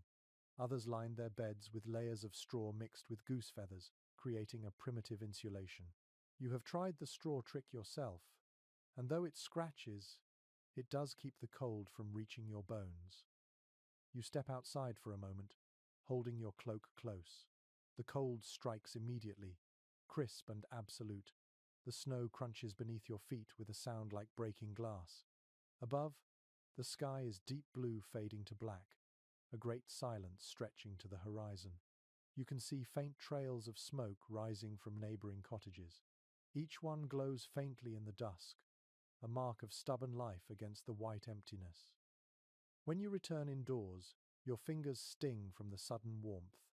You hold them close to the fire, watching the skin redden. Your spouse smiles faintly and hands you a mug of broth. You drink slowly, the steam curling into your face. It tastes of salt and onion, humble but soothing. Some fragments of medieval diaries describe evenings exactly like this. The small domestic rituals, the quiet companionship, the art of finding comfort in repetition. Scholars often debate whether these moments were truly peaceful or simply moments of exhaustion. You think it might be both. Peace, after all, often wears the disguise of fatigue. You check the stone in your bed again. It is still warm, humming faintly against the straw. You tuck the blanket tighter around it, already imagining the relief it will bring later. The fire has burned low, glowing more than flaming now. You stir the embers and add a small log, careful not to waste too much wood. Every piece is counted, every stick, a small coin in the currency of survival. Your spouse finishes their sewing and holds up a pair of mittens. They are rough, mismatched, and perfect. You thank them softly and slip them on. The wool is coarse, but it traps warmth quickly. The feeling of heat spreading through your fingers is almost tender. There is an old superstition whispered among weavers that the warmth of a handmade garment carries the soul of its maker. You have always liked that thought. Maybe that is why these mittens feel alive in your hands. You hear the wind rise outside again. It moves across the roof like a restless spirit, shaking loose bits of frost that fall with soft thuds. The shutters tremble but hold. Inside, the air smells of smoke and wool and faint sweetness from the toasting bread. The sound of the children's laughter softens into yawns. Before bed, you kneel to whisper a brief thanks, not to any saint or priestly name, but to the ordinary things. The fire that still burns, the stone that holds heat, the roof that has not yet leaked. Gratitude feels like another form of warmth. As you lie down, the bed feels surprisingly comfortable. The stone's heat seeps through the linen, chasing the cold from your legs. You pull the blanket close, feeling the familiar weight of straw beneath you. Your spouse settles beside you, their breath slow and steady. The children murmur in their sleep. Somewhere near the door, the cat sighs contentedly. Outside, the wind howls across the fields, but the walls stand firm. The world is ice, but inside, you are wrapped in small inventions, stones, mittens, straw, and the quiet stubbornness of love. You close your eyes, the warmth of the stone still pulsing faintly beneath you. In this fragile comfort, you understand something simple and profound. Survival is not about defying the cold. It is about learning to make peace with it, to meet it with patience, cleverness, and a spark of fire that never quite dies. The next morning begins in silence, the kind of silence that only deep winter knows. You wake to find frost clinging to the edges of your blanket, delicate as lace. Your breath hangs in the air, pale and ghostly. The fire has burned down to a dull orange glow. You sit up slowly, your body reluctant to leave what little warmth the bed still holds. The first task of the day is water. It is always water. You step outside with a wooden bucket, the cold biting your face like a slap. The well stands in the center of the village, a dark circle surrounded by white. The rope is stiff with frost, the handle frozen in place. You tap it with your glove, breaking the thin crust of ice, then begin to turn. The sound of the creaking wheel echoes faintly through the still air. Records from rural manors describe how villagers often had to break through thick ice just to reach drinkable water. Wells could freeze solid in the hardest winters, forcing families to melt snow for days at a time. You remember doing that once, years ago. when the frost reached so deep that even the earth seemed to shiver. The snow never gave enough, but it was all you had. You draw the bucket up carefully, the rope groaning. The water glints silver in the dim light, thick with shards of ice. You dip your fingers into it and feel a sting so sharp it burns.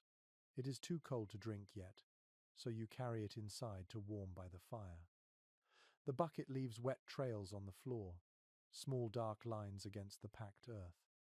A peculiar entry in a medieval traveller's diary mentions that some villagers stored their water in barrels buried beneath layers of straw. The straw acted as insulation, keeping the contents from freezing solid. You tried the same trick once with a jar of ale, and it worked well enough. The memory makes you smile. Inside, your spouse is stirring the fire back to life, coaxing thin flames from the embers. You pour a little water into the pot to heat for washing. The children wake slowly, rubbing their eyes and breathing small clouds into the air.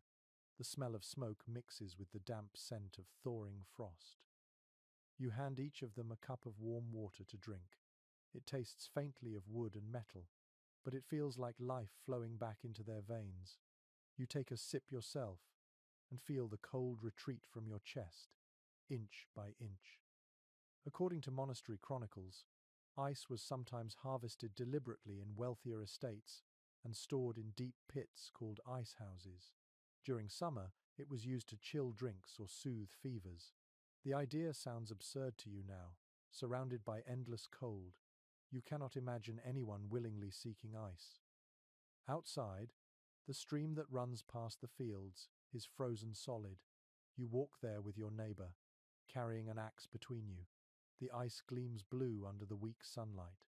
Together you begin to chip at it, each strike ringing like metal on stone. Shards fly, glittering like glass. The rhythm of your blows becomes a kind of music, steady and sure.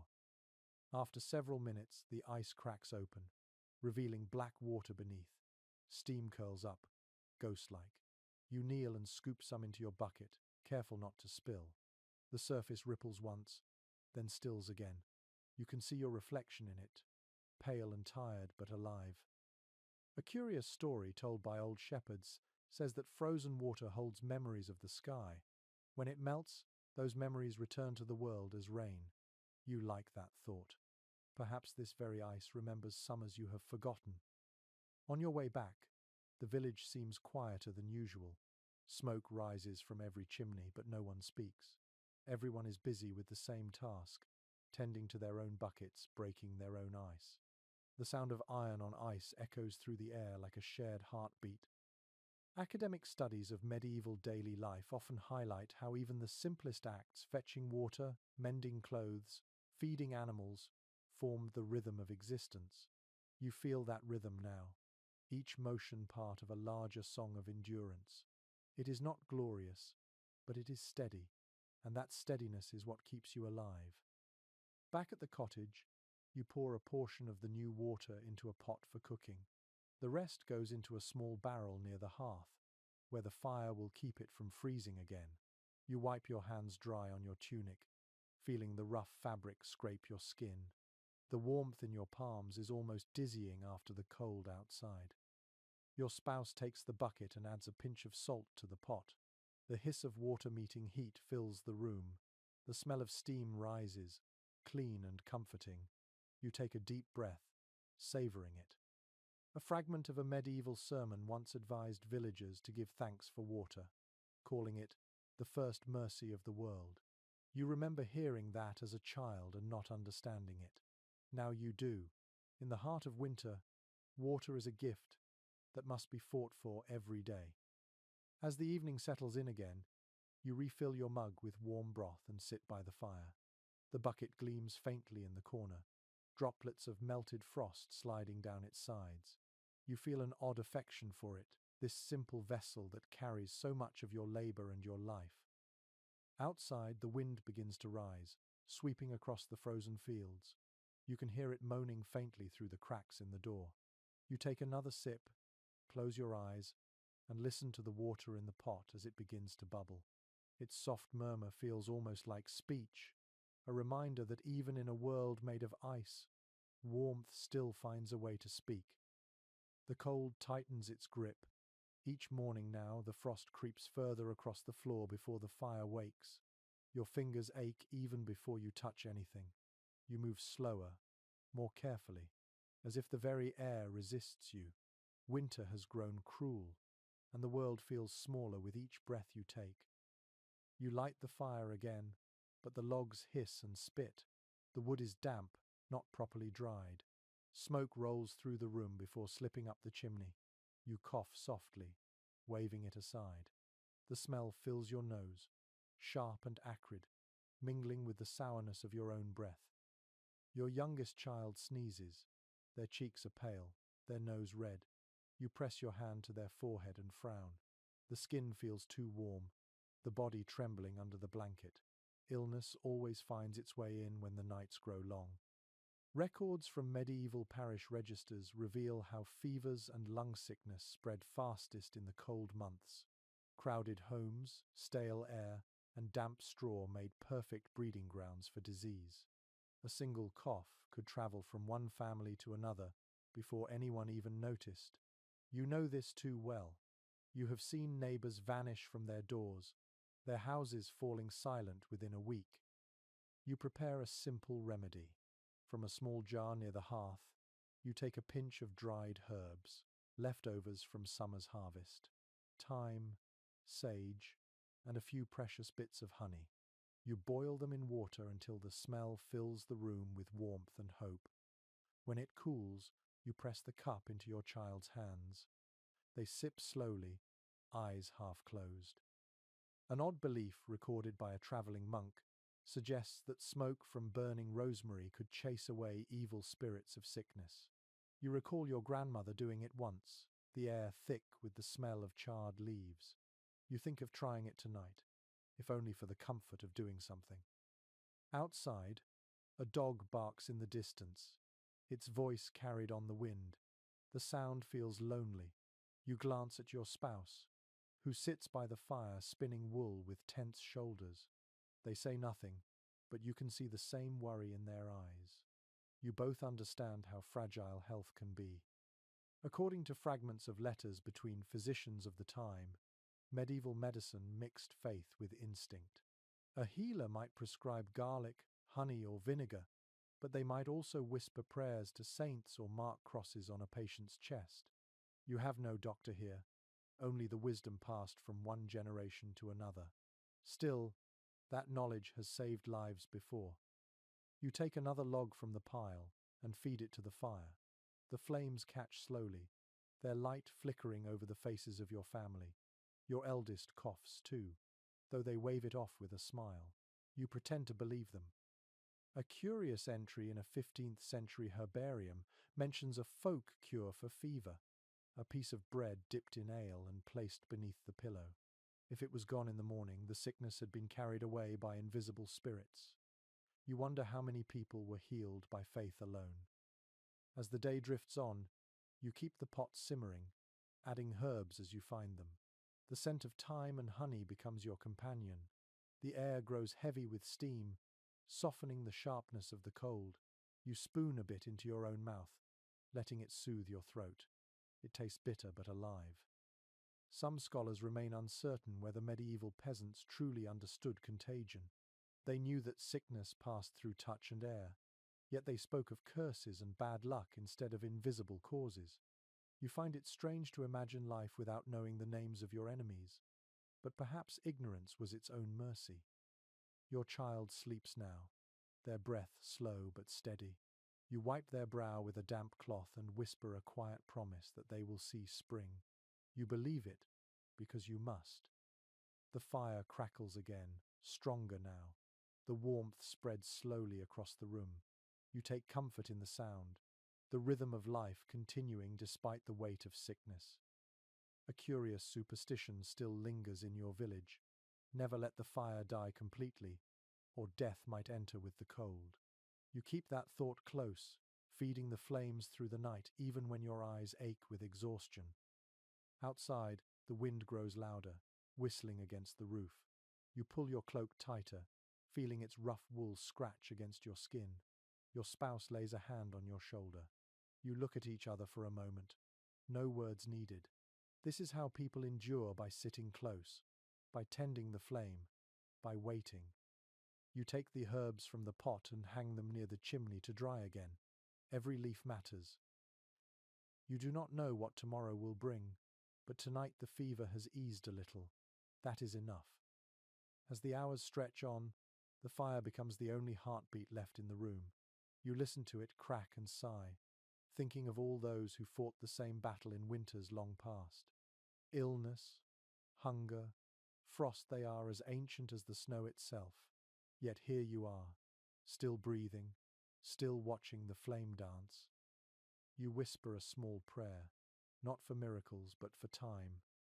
Another day, another sunrise, another chance for the body to heal. The night answers with silence, and somehow, that feels like a blessing. The fever has passed, leaving the house quiet and heavy with relief. Your child sleeps deeply now, their skin cool and pale but no longer flushed. You move softly through the room, careful not to disturb them. The fire hums low, its light casting a gentle shimmer on the walls. For the first time in days, the air feels calm. You step outside, needing to breathe. The cold air is sharp but clean, clearing your lungs of the stale smoke inside. Snow blankets the village in soft mounds, and the trees glitter beneath a thin crust of ice. In the distance, you see a group of children sliding down a hill on pieces of wood, their laughter echoing like bells through the frost. It is strange, you think, how easily joy survives in the hearts of the young. Even when food is scarce and the wind cuts like a knife, they find something to play with. Their voices rise above the silence of winter, bright and unbroken. Accounts written by medieval chroniclers mention that children in rural villages often made their own toys from whatever they could find: twigs, bones, scraps of cloth, or carved bits of wood. They played with hoops, spun tops, or rolled frozen balls of snow long before anyone thought to call it a game. You smile, imagining your own children doing the same later when the chores are done. You watch the sky, a flat sheet of silver above the fields. Somewhere behind it, the sun waits, faint and tired. The air smells faintly of smoke and pine. You take another breath and let it fill your chest. For a moment, the cold feels almost kind. A curious entry from a village ledger notes that during particularly harsh winters, schools were sometimes closed for weeks. The cold froze ink, cracked quills, and made the walls of church schools too cold for writing. Instead, children stayed home to help mend clothes, patch roofs, and keep fires burning. Learning, like everything else, bent to the needs of survival. Inside the cottage, your eldest child is working near the fire, carving a small wooden figure from a scrap of oak. You watch as they chip carefully, tongue pressed between their teeth. The figure is rough but clear, a cow, you think, or maybe a dog. You praise the work, and they grin, cheeks flushed with pride. According to some letters left by monastic teachers, medieval parents encouraged small crafts as lessons in patience and skill. Children learn to shape, to mend, to value the effort behind every object they touched. You see the truth in that, as your child blows wood dust from their hands and looks up at you for approval. You prepare a meal, simple and light: a bit of bread, a thin broth made from yesterday's vegetables, and a slice of cheese. The cheese is hard from the cold, but the taste is sharp and comforting. The children eat quickly, their hunger constant and sincere. You watch them and feel a warmth that has nothing to do with fire. A peculiar folk saying claims that children's laughter kept the frost from creeping through the walls. You are not sure who first said it, but it feels true. Every giggle seems to lift the weight of winter a little, making the room brighter. As evening falls, you sit together, the family close to the hearth. The younger ones play with the wooden cow, marching it across the floor. Your spouse hums quietly, a tune that has no name but has always belonged to your home. The firelight flickers across their face, soft and golden. Scholars who study family life in the Middle Ages often argue about how children were treated. Some claim they were seen as miniature adults, expected to work and suffer alongside their parents. Others believe they were cherished, their innocence guarded as something sacred. Watching your own children now, you think both ideas hold a bit of truth. Work teaches them strength, but love keeps them whole. Outside, the snow begins again, thin flakes drifting in slow spirals. You step to the door and watch them fall, silent and endless. The night smells of smoke and cold iron. Behind you, laughter fills the house again, small voices retelling old stories with new endings. A fragment of a medieval lullaby, still sung in distant villages, says, "Sleep, child, while angels warm the sky." You hum those words now under your breath as you return to the fire. The melody is simple, the kind that feels older than language. You sit beside your sleeping child, brushing hair from their forehead. The skin feels soft, the pulse steady. You whisper a quiet thanks to whatever mercy spared them. The warmth of the fire touches your face, and for the first time in days, your shoulders loosen. The cat curls near your feet, purring faintly. The sound mingles with the soft breathing of your family. The fire crackles, and the wind outside has softened into a whisper. For a while, everything feels suspended, a moment of peace caught in the long stretch of winter. You realize, watching the children sleep, that survival is not just about keeping bodies alive. It is about protecting the laughter, the small joy that keeps despair at bay. You promise yourself that tomorrow, no matter how cold the day becomes, there will still be stories, still be play, still be light. You sit a little longer by the fire before lying down, the sound of the wind fading as your eyes grow heavy. The warmth, the breathing, and the faint echo of laughter carry you into sleep. The next day begins with a brittle stillness. The frost has thickened overnight, clinging to every surface in delicate white webs. The air feels heavier, sharper. When you open the door, the hinges groan as if they too resent the cold.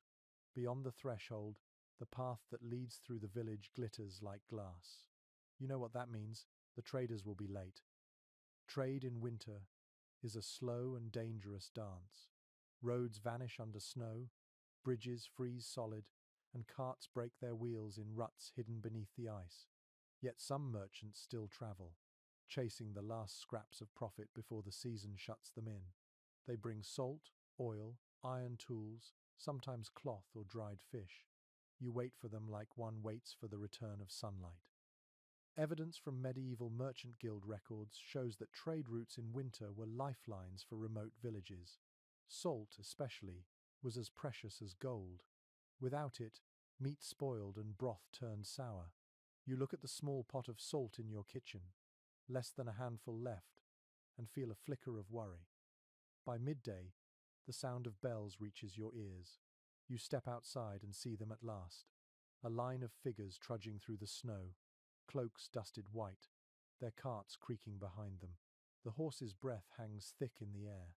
The sight draws others from their cottages, faces wrapped in scarves, eyes bright with curiosity.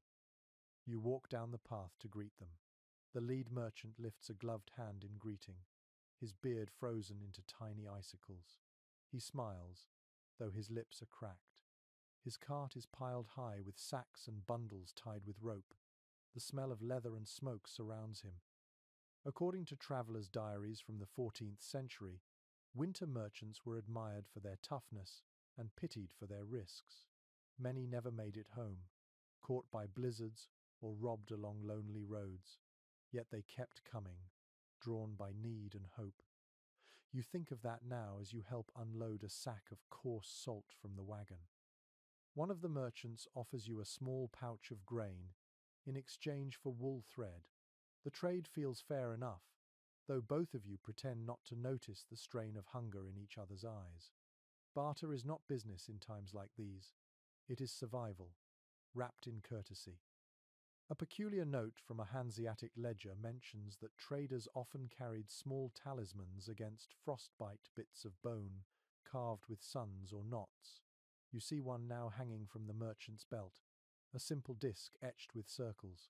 He catches your glance and nods knowingly, as if to say it works. You hope it does. The villagers gather around the wagons, voices rising in soft chatter. A child tugs at your cloak, pointing at a bundle of furs. The merchant unwraps them, revealing fox and marten, their colours rich even in the dull light. You touch one, surprised at the warmth that still lingers in the pelt. You trade a small carved spoon and a skein of wool for a strip of fur, enough to line a collar. It feels extravagant, almost sinful, yet you think of your children's cold fingers and decide it is worth it. Historical accounts suggest that barter markets like this were social events as much as economic exchanges. News travelled with the traders, tales of distant towns, rumours of wars, strange weather patterns. You listen as one man speaks of a frozen river so wide that entire herds crossed it without sinking. Another claims that fish were found frozen mid-swim near the coast. You do not know if he tells the truth, but the images stir your imagination.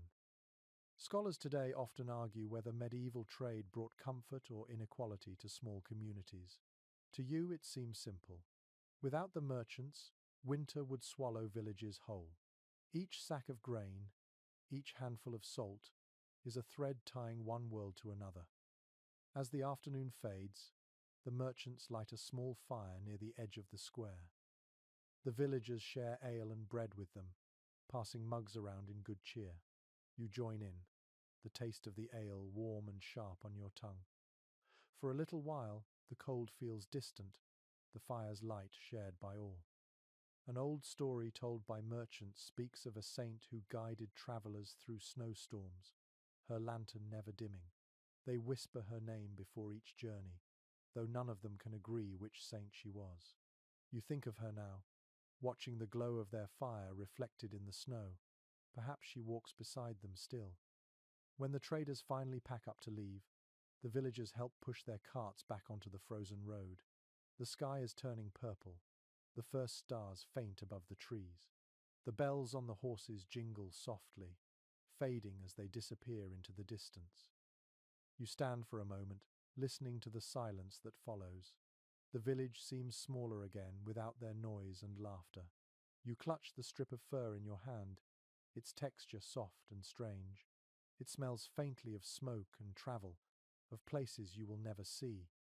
Back in your cottage, you hang the fur near the fire to dry. The warmth releases a subtle scent, earthy and wild. You close your eyes and picture the merchant road winding through the night, lined with small fires that mark the endurance of humankind against the cold. You realize then that trade is not just about goods, it is about stories, courage, and connection. The road carries more than wagons, it carries hope, passed from one weary traveller to another, generation after generation. You add another log to the fire and watch the sparks climb upward. Somewhere out there, the traders walk beneath the same stars, their breath mingling with the wind. You whisper a quiet wish for their safety, then pull your cloak tighter, the faint scent of fur reminding you that even in winter, the world still finds ways to touch and sustain itself. The next morning dawns grey and hushed. The storm has passed, but the cold has grown deeper, so sharp it almost hums in the air. You step outside for a moment, and your breath turns to frost that floats away like dust. The world feels brittle, as if a single sound could shatter it. From the hill above the village, you can see two worlds divided by wealth. At the far end, beyond the cluster of small cottages, the manor house rises like a shadow against the snow. Its stone walls gleam faintly in the pale light, and a thin column of smoke drifts lazily from its great chimney. You imagine the fire that must be burning there, tall and bright, its heat-filling rooms large enough to echo. In contrast, your own hearth still fights to keep a single room alive. You smile wryly. The fire in a lord's hall may roar louder, but warmth is still warmth, no matter its size. According to estate documents from the early 14th century, the difference between a peasant's winter and a noble's was measured mostly in comfort, not in safety. Both faced the same cold winds, the same frozen fields, the same short days. Yet the wealthy had fur-lined robes, thick stone walls, and servants to tend the flames. The poor had persistence and cleverness. You wonder sometimes which kind of warmth is stronger. Your spouse joins you at the door, squinting toward the manor. The wind carries faint sounds from that distance. Laughter, music, the low rumble of voices. The Lord must be hosting a winter feast. You both listen for a moment, half curious, half detached. The world of the manor feels close enough to see, yet far beyond reach. A peculiar note found in a steward's ledger describes how servants carried trays of spiced wine and roasted meat through the great hall while peasants huddled outside, drawn by the smell. Some received scraps as charity, others only the memory of what they could not have. You recall the times you were summoned there to deliver wool or grain, the warmth hitting you like a wall as you stepped inside. Today, the Lord's generosity reaches the village in the form of a messenger on horseback. He arrives wrapped in fine fur, his boots gleaming, his breath visible as he calls out greetings. He carries a basket of salted meat for the poorest families and a jug of ale for the church. Small gifts, but enough to stir gratitude. The villagers gather to watch, murmuring thanks. You bow your head as he passes, not out of awe, but custom. Scholars often discuss whether feudal generosity came from kindness or from duty. To you, it hardly matters. A gift of food is still food. The salt in the meat will preserve it for weeks. You carry your small share home and hang it by the hearth, feeling its weight with a quiet satisfaction. Inside the manor, the fire must glow golden against carved walls. The Lord's Hall was built for warmth, its hearth wide enough to hold whole logs. Historical records mention that such fires burned day and night, their smoke rising through tall chimneys instead of filling the room. You imagine long tables set with silver cups and bread that never goes stale. You picture the laughter echoing off the stone, the songs sung by musicians with red cheeks and full bellies. An odd anecdote from a traveller's letter tells of lords who placed heated stones at their feet during feasts so that the chill from the floor would never touch them. Even their dogs slept on fur cushions by the fire. You laugh softly at the thought, then glance down at your cat curled near the embers and decide that luxury is not such a distant thing after all. You sit by your own fire, slicing a small piece of the salted meat to add to the pot. The children watch eagerly as the smell fills the room. Your spouse sprinkles in a pinch of herbs saved from autumn, and together you wait for the water to boil. The broth grows rich and dark, and the taste, when you finally sip it, feels like a holiday in itself. Academic discussions about medieval class life often describe peasants as living on the edge of despair, but that view misses something quiet and important. You have seen moments of beauty even in hardship, the shimmer of frost on the thatch, the warmth of a neighbour's laughter, the miracle of a hot meal shared by many. The manor's walls may gleam, but your hearth holds a different kind of light. Outside, the church bell rings, calling the villagers to evening prayers. You glance toward the manor one last time. Its windows shine faintly through the dark, but you no longer envy them. The air inside your cottage smells of soup and smoke, and your children's laughter fills the small space. That is enough. Before sleeping, you pull your blanket higher and watch the fire's reflection dance across the wall. You think about how both rich and poor end their days the same way, seeking warmth, listening to the crackle of wood, and hoping the roof will hold through the night. A fragment of an old song drifts through your memory, one you heard from a travelling minstrel long ago. The Lord may feast, the peasant pray, yet both must bow to winter's sway. The tune hums softly in your chest as you close your eyes. In the stillness, you feel something close to peace. The world beyond your door can keep its silver and wine. Here, in the quiet glow of your small fire, you find a richness that even stone halls cannot match. The longest night of winter has arrived, and the village feels suspended in time. The air outside glitters with frost, and the moon hangs low and full over the fields, bright enough to make the snow shine like silver dust. You can feel the hush of anticipation in everything, as if the world itself is waiting for something to happen. Inside the cottage, Your fire burns brighter than usual. You have been saving the best logs for this night, knowing it is when the cold bites deepest. The flames climb eagerly, throwing light into every corner. The air smells of wood, smoke, and a faint sweetness from the pot simmering on the hearth. This night is not only a test of endurance, it is also a celebration. Throughout Europe, peasants marked the turning of the year with feasts, songs, and rituals that blended old beliefs with newer faith. Historical records from church archives describe priests blessing fires at midnight, while villagers danced and drank outside, their laughter echoing through the dark. Your family gathers close, and your spouse ladles stew into wooden bowls. It is thicker than usual, rich with lentils, turnips, and a bit of salted meat. The children eat quickly, their cheeks glowing in the firelight. You raise a cup of ale and whisper a simple toast to the year ahead, to the warmth that has not failed, and to the promise of light returning. An old local custom says that if the fire burns steadily through the night, spring will come early. You plan to keep it alive until dawn, feeding it with the last of your best wood. There is comfort in the crackle of the flames, in the way the light makes the shadows dance.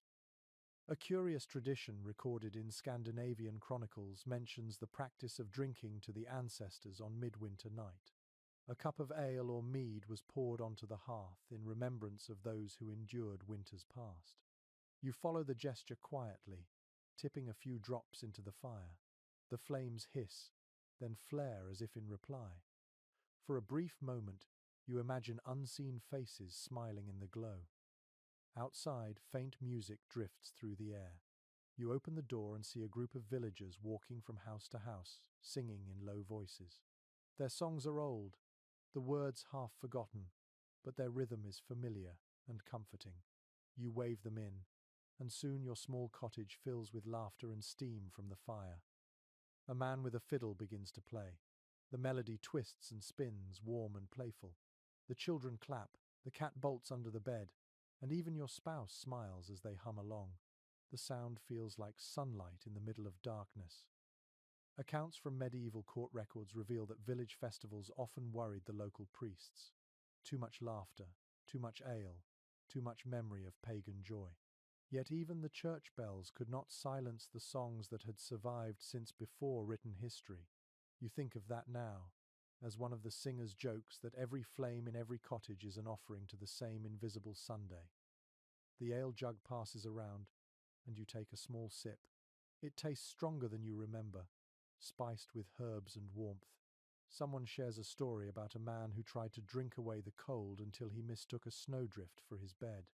Everyone laughs, and for a moment, the winter outside feels far away. The laughter fades gradually into quiet conversation. The music slows, becoming almost like a lullaby.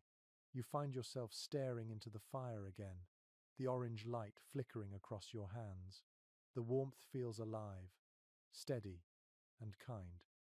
A peculiar belief noted in an old herbal compendium suggests that midwinter flames have healing powers if stared at long enough. The author claimed that fire in the dark restores the strength of the spirit. You do not know if that is true, but it feels true tonight. Your guests begin to leave, wrapping their cloaks tightly. You stand in the doorway as they disappear into the snow, their voices fading into the distance. The air outside is cold enough to sting your teeth. The moon has climbed higher, casting long silver shadows across the fields. You stay there for a moment, listening. The village is alive with quiet celebration, distant songs, the occasional bark of a dog, the echo of laughter carried by the wind. It feels like every heart is beating together, holding back the dark for one more night. Inside, the fire continues to burn. You sit near it again, wrapping your hands around a mug of ale. The children are already asleep, their faces peaceful. Your spouse hums softly as they clear the bowls. You look into the fire until your eyes sting, the shapes shifting and shimmering like memories. Scholars still debate how much of these winter festivals was superstition and how much was faith. To you, it makes no difference. What matters is the warmth, the gathering, the reminder that even in the darkest time of year, people still choose to light fires and sing. You stretch out beside the hearth, the sound of the wind fading behind you. The flames have softened to a steady glow, like the heartbeat of the earth itself. You whisper a final wish into the quiet, that the fire will greet the sunrise still burning, proof that life, once lit, refuses to fade. The glow from the midwinter fire lingers in your memory long after dawn returns. A pale light fills the cottage now, quiet and gentle. The air smells faintly of smoke and spent ale. You stretch your hands before the hearth, the warmth sinking into your skin. Outside, the snow has fallen again, soft and endless, covering all traces of last night's laughter. You stir the ashes, letting the embers breathe once more. Tiny sparks leap upward like stars before fading into grey. The house feels still, too still, as if waiting for sound to return. The children sleep longer today, worn out from celebration. Your spouse sits beside you, spinning thread, their motions slow but sure. In every winter, there comes a strange morning when joy feels fragile, when silence returns heavier than before. This is that morning. You glance toward the window and see your reflection faintly in the stretched skin that serves as glass. The image trembles in the cold air, pale and thoughtful. Superstitions thrive in this season. In almost every village, people whisper about things best left unnamed, spirits that wander at night, sounds in the wind, and the old shapes of winter mischief that never fully died out. Monks tried to stamp them out, but some memories resist forgetting. Written notes from medieval sermons reveal how priests warned their flock against foolish customs of the dark season. They spoke of witches who danced on frozen hills and ghosts who followed travelers home. Yet the same priests lit candles on the same nights, perhaps not fully free of the same fear. You remember what your grandmother once told you. Her voice, low as a storm outside, rattled the shutters. She said that the frost itself had a spirit, a pale woman who walked between houses searching for warmth. If she found a hearth gone dark, she would slip inside and breathe on those who slept, turning them to ice. As a child, you believed her without question. An odd detail preserved in a Scandinavian manuscript tells of villagers hanging small bits of bread above the hearth to appease this frost spirit. You find yourself smiling at the memory. You never saw such a creature, but you still check the fire before bed, just in case. Today, as the snow falls thicker, you hear a soft knocking at the door. When you open it, your neighbor stands there, face hidden beneath a hood of fur. He carries a bundle of straw figures tied with red thread. His eyes crinkle with a grin. "For luck," he says, handing one to you. "These straw charms," he explains, "are meant to guard against illness and misfortune. Each figure represents a soul of the household, bound to the fire's protection. He has made one for every family in the village. You thank him and hang it above the hearth, where it sways gently in the rising heat." Records from the British Isles mention similar charms, straw men and woven crosses hung in kitchens to call back the Sunday. Some were blessed by priests, others simply tied by the hands of farmers. Scholars argue about where these customs began. Some say they are remnants of older pagan rites. Others claim they were harmless gestures of faith. You suspect they were both. The snow continues to fall outside, muffling all sound. The world feels wrapped in white silence. Inside, the straw figure casts a small shadow against the wall, flickering with every movement of the fire. You watch it for a while, feeling oddly comforted. Your spouse finishes spinning and begins to hum. The tune is one you recognize, an old village song that warns against walking in the fields after dusk. The melody twists like smoke, beautiful but faintly haunting. You hum along, the two of you singing softly into the cold. A curious reference from a 12th century chronicler describes peasants singing such songs as a way to keep evil spirits away. The belief was that music could confuse wandering souls, keeping them from finding your door. You like the idea that sound itself might guard you. As darkness falls again, the firelight grows stronger, painting gold across the walls. The children wake, rubbing their eyes, asking for stories. You tell them one your grandmother once shared, about the frost woman who turned cruel only when forgotten. They listen with wide eyes, their faces glowing in the firelight. When you finish, they laugh nervously and glance toward the window, half believing. Scholars today often debate how deeply superstition shaped the daily life of medieval people. Some call it fear, others call it poetry. You think it might be both. Fear creates stories, and stories make the cold less empty. Before bed, you check the fire again, adding one more log for good measure. The straw figure sways gently above it, the threads gleaming red in the light. Outside, the wind sighs softly, almost like breathing. You whisper a short goodnight to the frost beyond the door, just as your grandmother taught you. Then you climb into bed beside your family, the blankets heavy and warm.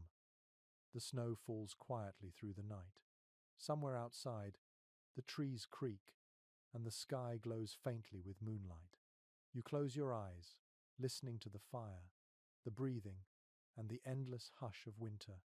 In that fragile peace between fear and comfort, you drift into sleep, dreaming of warmth that never fades. The night has passed without trouble, and when you wake, the world outside has turned to white silence again. Snow lies deep against the cottage walls, muffling every sound. The air feels so still that even your breath seems afraid to move. You rise slowly, wrapping yourself in your cloak, and open the door just enough to look outside. The light is soft and blue, and the whole village seems asleep beneath a blanket of frost. You step out, boots sinking into the snow with a soft crunch. The sky is heavy with clouds that hide the sun, but the reflection of the snow makes everything glow faintly. You walk toward the edge of the field, and for a moment, you stop just to listen. There are no birds, no wind, no footsteps, only the faint whisper of snowflakes landing on snow. It is a sound that feels less like noise and more like breathing. According to writings left by monastic observers, medieval villagers often described this kind of silence as holy. It was said that on certain winter mornings, the world paused to listen to itself. The monks wrote that silence was not emptiness but presence, a moment when even the cold seemed to bow its head. You understand that now. The stillness feels alive. Your footsteps lead you past the byre, where the animals shift quietly. Steam rises from the roof, marking their warmth within. You smile at the sight. Even now, the smallest signs of life look like miracles. The snow clings to your cloak, melting into dark spots that soon freeze again. A curious entry from an old traveler's notebook describes how people once claimed to hear music in falling snow, faint notes drifting through the air. He called it the whisper of angels. You tilt your head, half smiling, listening. There is no music that you can name, but something about the hush feels like a song anyway. You walk farther, to the small rise overlooking the frozen stream. The ice below gleams pale silver, cracked in lines like veins. It seems fragile yet unmoving, strong enough to carry the world. You kneel and brush the surface with your glove. The cold bites instantly, and you pull your hand back, watching the faint mark your touch leaves behind.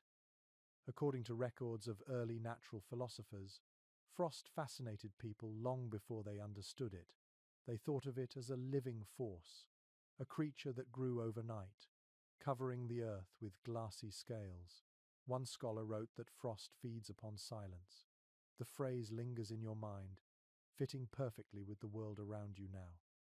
You sit quietly, your breath curling upward in thin threads. For a moment, you allow yourself to feel small, part of the frozen earth rather than above it. Everything is still, and the air tastes clean, untouched. From far away, you hear a single sound, a crow calling, rough and lonely. Its voice cuts through the silence like ink across paper. You watch it glide over the trees, a dark smudge against the endless white. When it disappears, the world grows quiet again, but not empty. The stillness feels full of hidden life. A curious passage in a medieval weather chronicle tells of peasants who believed snow carried secrets from heaven. Each flake, they said, was a letter that vanished before it could be read. You think about that now, holding out your hand to catch a few falling flakes. They melt instantly against your skin, leaving nothing but cold and memory. You turn back toward the village. Smoke curls upward from a few chimneys, pale against the grey sky. Somewhere, a door opens, and the faint sound of a cough drifts across the distance. The living world is stirring again. You walk slowly, enjoying the quiet before the noise of chores begins. Scholars today still puzzle over how medieval people balanced hardship with beauty. So many days were spent in struggle, yet they wrote of wonder constantly. You think perhaps it was the silence that taught them.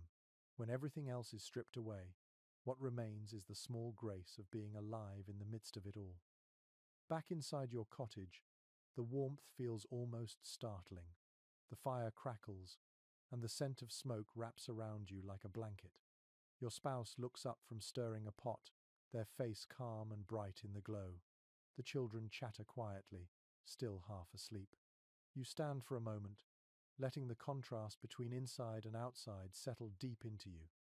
You pour yourself a small cup of warm ale and sit by the window. The world beyond the thin-skin pane still glows pale and distant. You can almost see the air move in slow waves, like breath across a sleeping body. An ancient fragment of poetry, copied in a monk's hand, describes this very moment. The world breathes white, and man is small within it. Yet he breathes also, and thus the world endures. You whisper those words softly to yourself, not as a prayer but as a reminder. The children run outside after breakfast, their laughter piercing the calm. Their boots stamp fresh prints into the untouched snow, erasing the stillness but replacing it with life. You watch them and smile. The song of silence has ended for now, replaced by the brighter melody of living voices. You realize, watching them, that survival is not only about keeping warm, it is also about seeing beauty in the quiet moments, about listening to the hush and finding peace within it. Even in the coldest season, the world still speaks, sometimes loudly, sometimes softly, but always to those willing to listen. You turn back to the fire, feeling its warmth climb into your hands again. Outside, the snow continues to fall, silent and steady. You breathe in the scent of wood and wool, and the cottage hums softly around you. The silence you carry from the field stays in your chest, gentle and bright, like the glow of the fire that will see you through another night. The silence of the snow gives way to the rhythm of work again. After days of stillness, your hands itch for something to do. The fire is steady, the animals fed, but the tools that rest along the wall remind you that even in the dead of winter there is preparation to be done. You rise early, the sky outside a dull pearl grey. The frost that covers the window turns the light soft and milky. You touch the iron latch of the chest near the hearth, lifting its lid to reveal the tools of your trade. The smell of oiled wood and rusted metal fills the air. Inside lie the plough blades, spades, and the handles that have survived another year. You take each one out carefully, running your fingers over the worn edges. Records from medieval manor accounts show that winter was a time for repair and readiness. When fields froze solid, the farmer became a craftsman. Tools were sharpened, handles replaced, and ropes twisted anew. Every blade honed in January meant an easier harvest come summer. You think about that as you set your grindstone near the light and begin to turn it slowly. The scrape of iron fills the room, bright and sharp against the hush. Sparks leap briefly, glowing before they vanish into air. Your hands grow warm from the effort, and you can feel the weight of time in each movement. The blade hums faintly, alive again after months of rest. A curious passage from a craftsman's diary speaks of men who swore they could hear their tools speak while sharpening them, as if the metal remembered the soil it once cut. You understand the sentiment. As the edge catches the light, you imagine the plough slicing through thawed earth, the smell of soil rising like a promise. Your spouse sits nearby, mending a harness with careful stitches. The children help by sorting small nails and scraps of leather, their fingers nimble despite the cold. The work becomes a quiet symphony, the hiss of metal, the soft rip of thread, the creak of wood. According to guild manuals from the 15th century, winter craftsmanship was not simply maintenance but an act of reverence. A well-kept tool was said to carry luck into the next planting. You think of that now as you oil the handle of your axe, the scent of linseed rising like warmth itself. The fire pops behind you, and a log collapses inward. You pause to add another, the smoke curling upward in lazy shapes. For a moment, you let the glow of the fire reflect on the sharpened blade in your hand. The contrast between light and steel is strangely comforting. An old superstition claims that dull tools bring dull luck. Farmers in your region once left their blades outside under the moon to drink in strength. You never tried it, though your father swore it worked. You still remember him standing in the frost, holding a sickle toward the sky as if it could gather light. You smile at the memory, feeling the quiet ache of nostalgia. As the day passes, you move from one tool to another, your motions steady and patient. The world outside might be frozen, but inside your hands the work feels alive. The sound of the grindstone becomes the heartbeat of the house, slow and sure. Scholars of rural life often point out how winter gave peasants their only time to think. With no fields to till, minds wandered as hands worked. You find your own thoughts drifting now, to the coming thaw, to the smell of rain, to the sound of streams running wild again. The thought fills you with a soft, aching hope. Your eldest child watches as you bind the handle of a spade with new leather. They ask why you bother, when the ground is still hard as stone. You smile and tell them that spring always comes, and when it does, those who are ready will waste no day waiting. They nod slowly, as if this is a lesson about more than just tools. Later, you step outside, carrying the sharpened plowshare into the pale light. The cold air hits your face, fresh and raw. You hold the blade up to the sky, watching it catch the faint glow of the sun behind the clouds. For a moment, it looks almost golden. A fragment of an old farming song comes to mind. Sharpen the blade while the ground sleeps still, and it will cut twice when the spring wakes. You hum the tune softly, letting it warm your breath. The words taste of faith in things unseen. Back inside, your spouse finishes sewing the harness and holds it up for inspection. The stitches gleam tight and even. You nod approvingly. The children clap, proud of their work. You hang the tools neatly by the door, their edges shining in the firelight like small suns waiting to rise. The evening settles gently. The room smells of oil, smoke, and worn leather. You sit beside the fire with tired hands and a calm heart. The grindstone rests silent now, its surface cool and grey. The tools gleam softly against the wall, ready for the world that sleeps beneath the snow. Scholars sometimes say that winter was the farmer's pause, but you know better. It is not a pause. It is a deep breath, a moment of quiet creation before the labor begins again. You feel it in your bones, that slow gathering of strength. You stretch your fingers toward the fire, feeling warmth sink deep into your palms. Tomorrow, you will sharpen the scythe and mend the fence rope.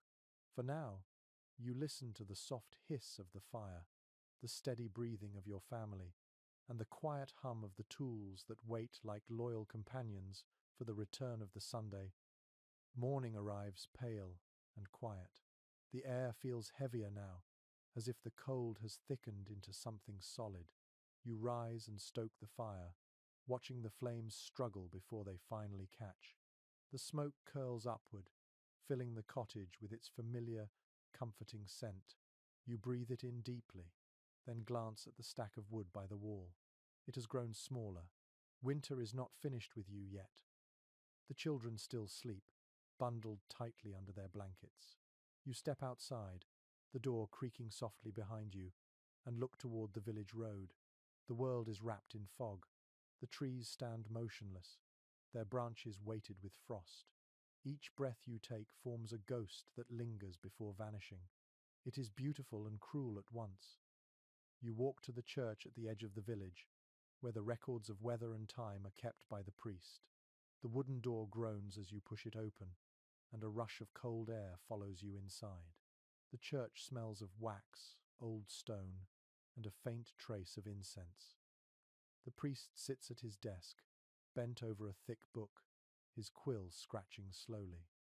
According to these old records, winters have always been unpredictable.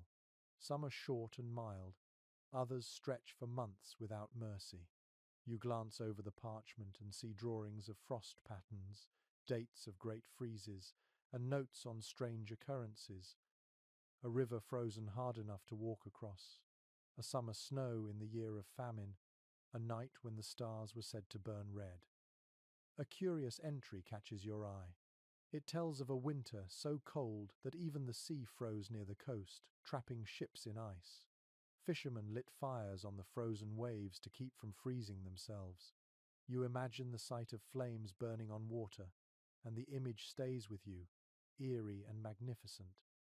The priest looks up and smiles wearily. He says that each year he adds another page, though the stories rarely change. Cold, hunger, sickness, prayer. It is always the same pattern, the same rhythm of endurance. You nod, knowing that truth too well. Outside the church, a group of children are gathering snow into small piles. Their laughter cuts through the stillness, a sound so bright it startles the crows from the trees.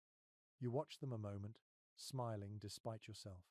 They are making small figures, crude and lopsided, decorating them with twigs and bits of cloth. Their joy feels like defiance against the frozen world.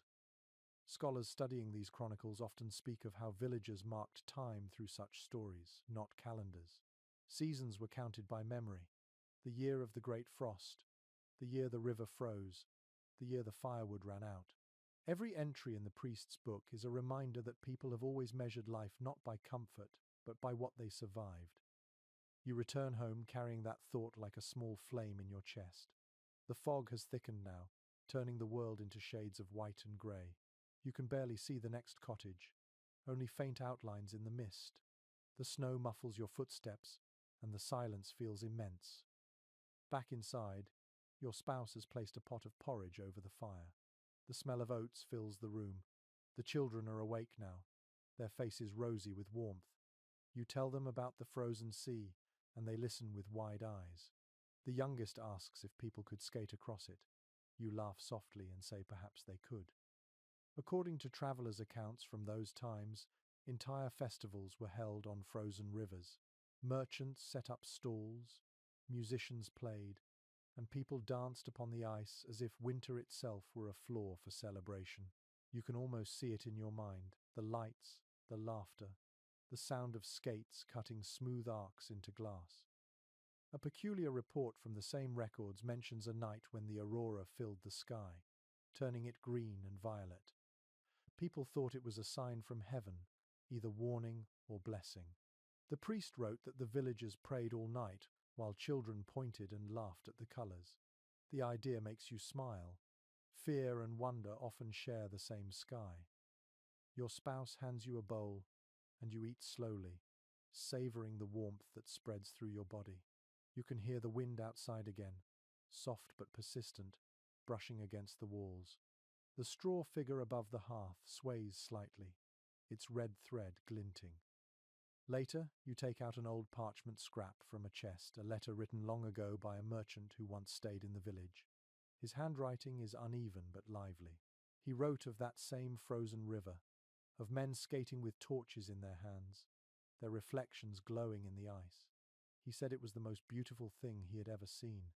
You keep that letter because it reminds you that even in hardship, beauty finds a way. Scholars still discuss whether the so-called Little Ice Age truly changed the course of human history. Some claim it reshaped economies and faith itself. Others believe it merely tested what was already fragile. To you, such questions feel distant. What matters is that you have fire, food, and the memory of warmth. As evening falls, you sit by the fire again, your family close beside you. The priest's tales and the merchant's letter blend in your thoughts. The world has frozen before, and yet here you are, still breathing, still tending flame. The snow outside thickens again, swirling softly against the door. You realize that the chronicles, the letters, the stories all are just ways of saying the same thing. People have always found a reason to continue. Whether it is a song, a prayer, or a fire on the ice, life keeps moving forward, quietly, patiently, until the thaw returns. You lean closer to the hearth, watching the sparks rise and fade. Each one seems like a small record of your own, a fleeting entry in the long history of survival. You whisper to yourself that tomorrow you will write something too, even if it is only a line. The fire burned. We endured. The snow has thinned at last. Not gone, but softened, its hard edges melting into slush beneath the faint light of morning. You can smell damp earth again, that rich scent of soil waking after long silence. It is faint, but it fills your chest like hope. You step outside, and the air feels different. It still bites, yet not with cruelty. Somewhere beneath your boots, water trickles, shy and secret. The sound is like a whisper from the hidden streams returning to life. You close your eyes for a moment, letting the faint sunlight touch your face. Life begins to stir around the village. You hear a door open, the creak of a cartwheel, the murmur of neighbors greeting one another. After so many weeks of isolation, the sound of voices feels new and strange. You wave to old Thomas, who is dragging a broken fence post toward his yard. He grins and calls out that spring will come early this year. You decide to believe him. Inside, the cottage feels lighter too. The smoke that once hung low now drifts lazily toward the chimney. The air no longer carries the heavy scent of damp straw and sweat. You open the door wider to let in the breeze, and it feels as if the whole house breathes with you. Your spouse hums as they fold a pile of mended clothes. The children are playing near the hearth, their laughter soft and familiar. For the first time in months, you do not hear coughing. You notice color returning to their faces. The sight fills you with quiet gratitude. Records from local parish letters mention how even the smallest change in season lifted spirits in winter-worn villages. One priest wrote that a single patch of thawed earth could stir men to tears.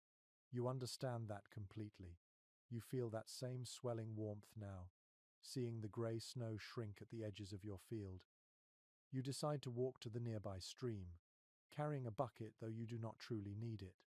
The path is slick, the snow thin and spongy underfoot. Birds flit through the trees again, calling in short, uncertain notes. The sound startles you. It has been so long since you heard song instead of silence.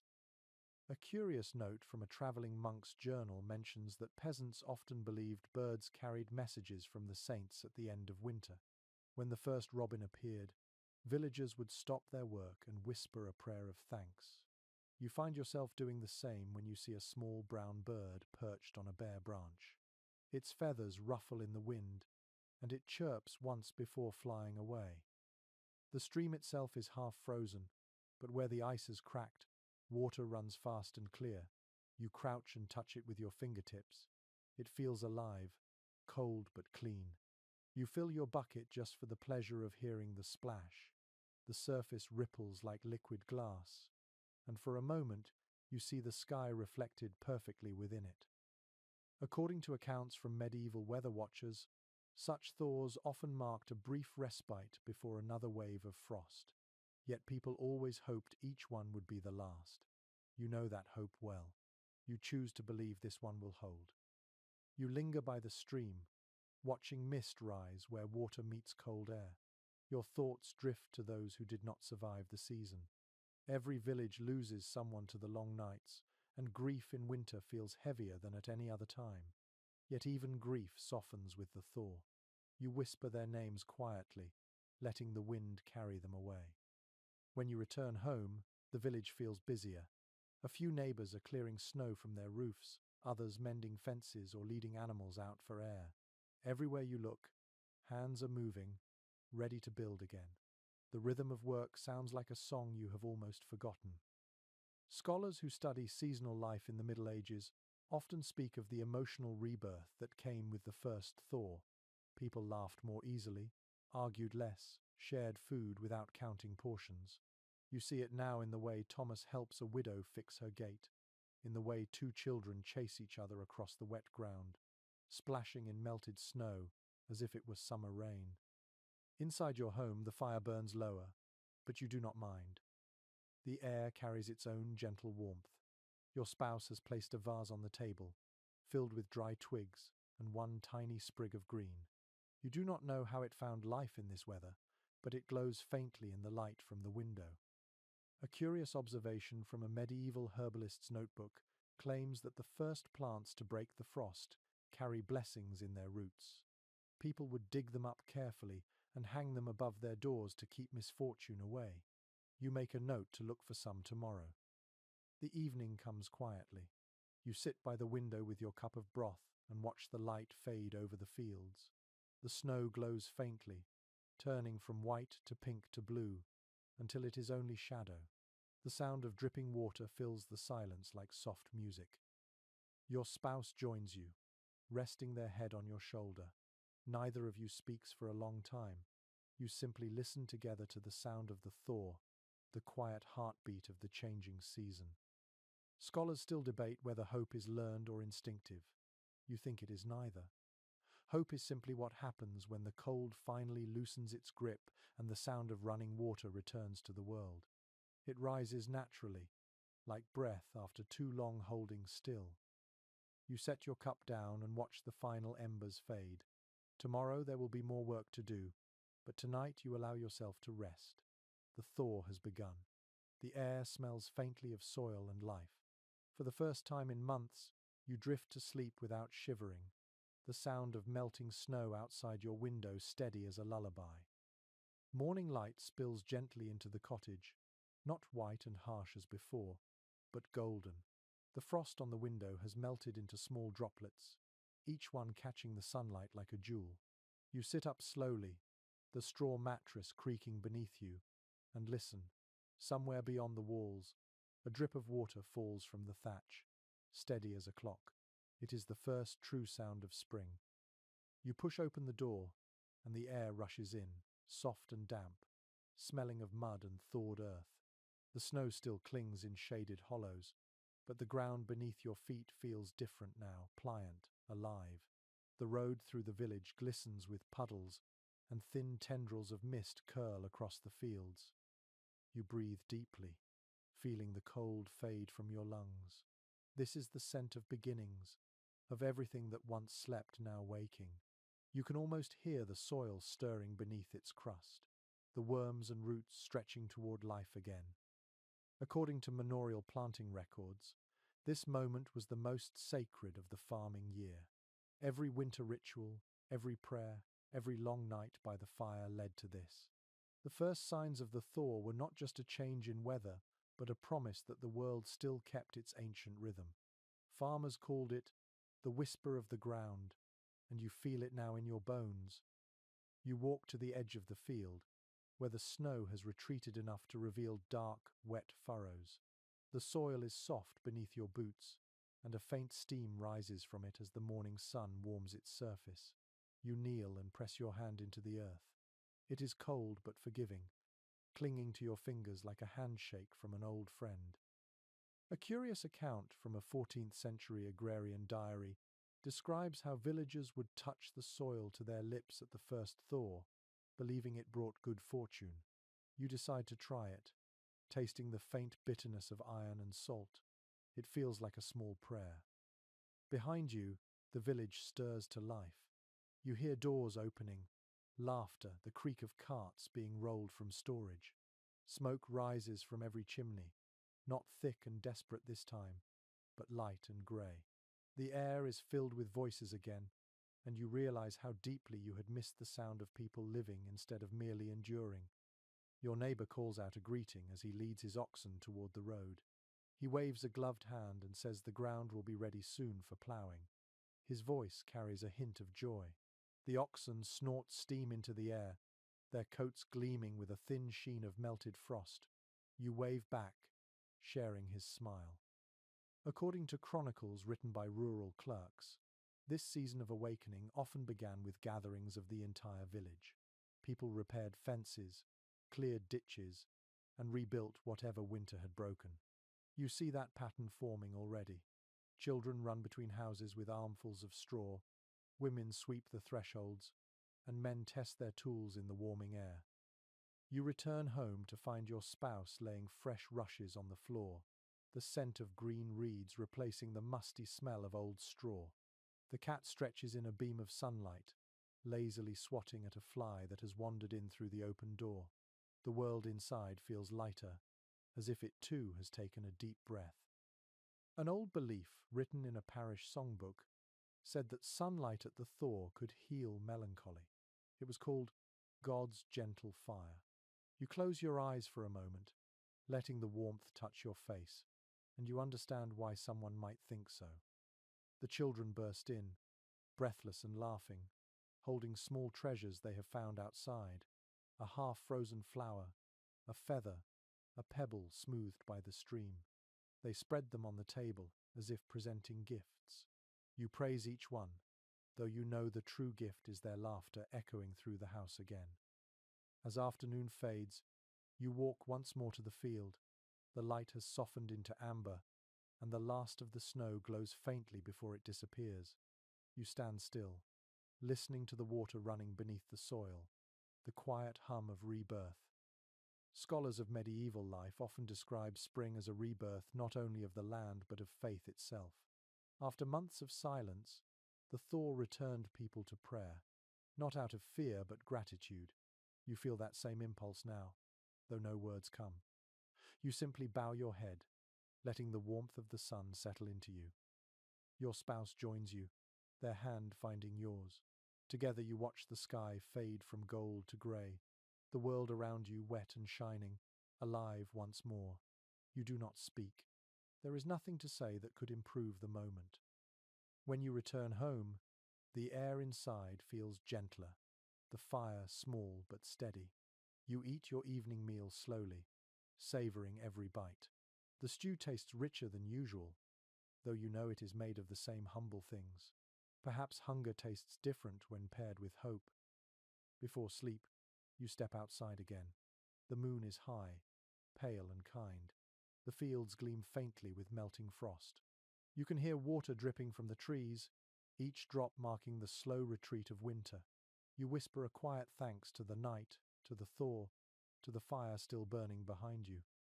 You close the door softly and lie down, the warmth of the hearth on your skin. The world is no longer frozen, it is breathing again. You drift to sleep with a calm heart, dreaming of soil, sunlight, and the promise of green returning. The days have grown longer now. Each morning the light slips in earlier through the small window, and the air feels soft enough to breathe without pain. You wake to the sound of dripping water and the smell of damp earth. The fire, though smaller than before, still burns in the hearth. It is no longer a desperate flame, but a companion that lingers out of habit. You rise slowly, stretching the stiffness from your limbs, and look outside. The snow is gone from most of the fields, leaving behind streaks of brown and green. Tiny blades of grass push through the soil, and puddles catch the sky like small mirrors. You can hear birds again, real song this time, not the wind's lonely mimicry. It fills you with a quiet joy that almost feels like surprise. You step outside, boots sinking slightly into the soft mud. The air smells rich, alive with the scent of thawed soil and wet wood. In the distance, smoke curls gently from the cottages, rising straight upward without the wild bends of winter wind. The sky itself feels larger.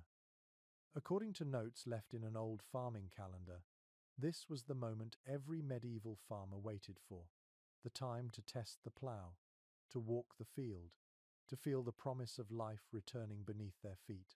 The earth, still cold, needed gentleness. You walk its edges carefully, dragging a stick along the furrows as if tracing old scars. The soil gives way, soft and forgiving. Your neighbour waves from across the lane, his oxen grazing on a patch of green. He calls out that it will be planting season soon, and you nod, smiling. The sound of his voice carries easily now that the air has softened. There is laughter again in the world, light and unforced. You return home to find your spouse kneeling by the hearth, cleaning the ashes. The children are outside, chasing each other through puddles, their boots splashing, their laughter spilling through the door. The cat, lazy as ever, dozes near the window, content in the warmth of the Sunday. You sit down at the table and watch the fire for a moment. The logs have burned low, but the embers glow steady and bright. You realize how much of your life has revolved around this small patch of flame. It was your sun during endless darkness, your company through hunger and fear. You will not need it as fiercely now, but it has become part of you. A curious entry in a household notebook written centuries ago describes the farewell to the winter fire, a small ritual practiced in certain villages. Families would let the hearth burn low one final time, whispering words of thanks before sweeping out the ashes and scattering them in the fields as a blessing for the crops. You decide to do the same. You take a handful of grey ash and step outside. The air is cool but kind. You scatter the ashes across the soil, watching them drift and settle among the damp furrows. The smoke of the past months joins the earth again, feeding what will soon grow. It feels like a circle closing. Scholars often debate whether medieval farmers understood cycles of renewal as science or faith. You think the two were never truly separate. The world turns, things die and are reborn, and you live inside that rhythm, whether or not you name it. You return to the house, wiping your hands on your cloak. Your spouse is humming again, a tune that sounds brighter now, faster, like running water. You join softly on the last few notes. It feels good to sing without the heaviness of breath that winter brought. As evening falls, the last of the sunlight paints the sky pink and gold. The children are still playing, their clothes soaked and muddy, but you cannot bring yourself to scold them. You remember your own childhood winters, the same games, the same laughter when the thaw finally came. Generations change, but some joys stay the same. You sit outside for a while, listening to the frogs calling from the pond, the sound of life returning to every corner of the land. The stars begin to appear one by one, bright and clear. You feel neither lonely nor cold. The night air, once a threat, now feels like a promise. It has been a long journey from that first frozen dawn to this tender spring evening. You think of the hardships, the hunger, the sickness, the fear, and yet they all blur into something distant now, softened by survival. You have endured. You glance back at the cottage. Its small light glows through the window, steady and warm. Inside are the sounds of your world. Laughter, soft voices, the clink of a spoon in a bowl.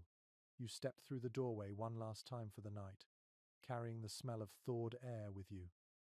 The fire sighs quietly, its glow wrapping the room in amber light. You sit beside it, closing your eyes, and let the warmth soak through you. Outside, the wind has turned gentle, whispering through the thatch like a song.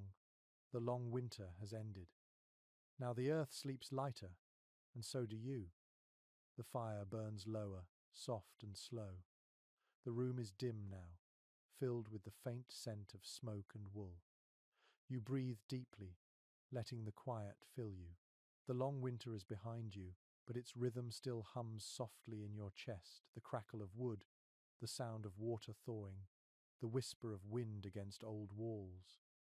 You feel the weight of the blanket on your body, the stillness of the night settling around you. The world outside is calm again, a slow pulse of life under the soil. The fields wait in silence, the stars glimmer faintly through the mist. You imagine the warmth of the fire reaching out beyond the cottage, drifting into the cold air until it fades into the quiet sky.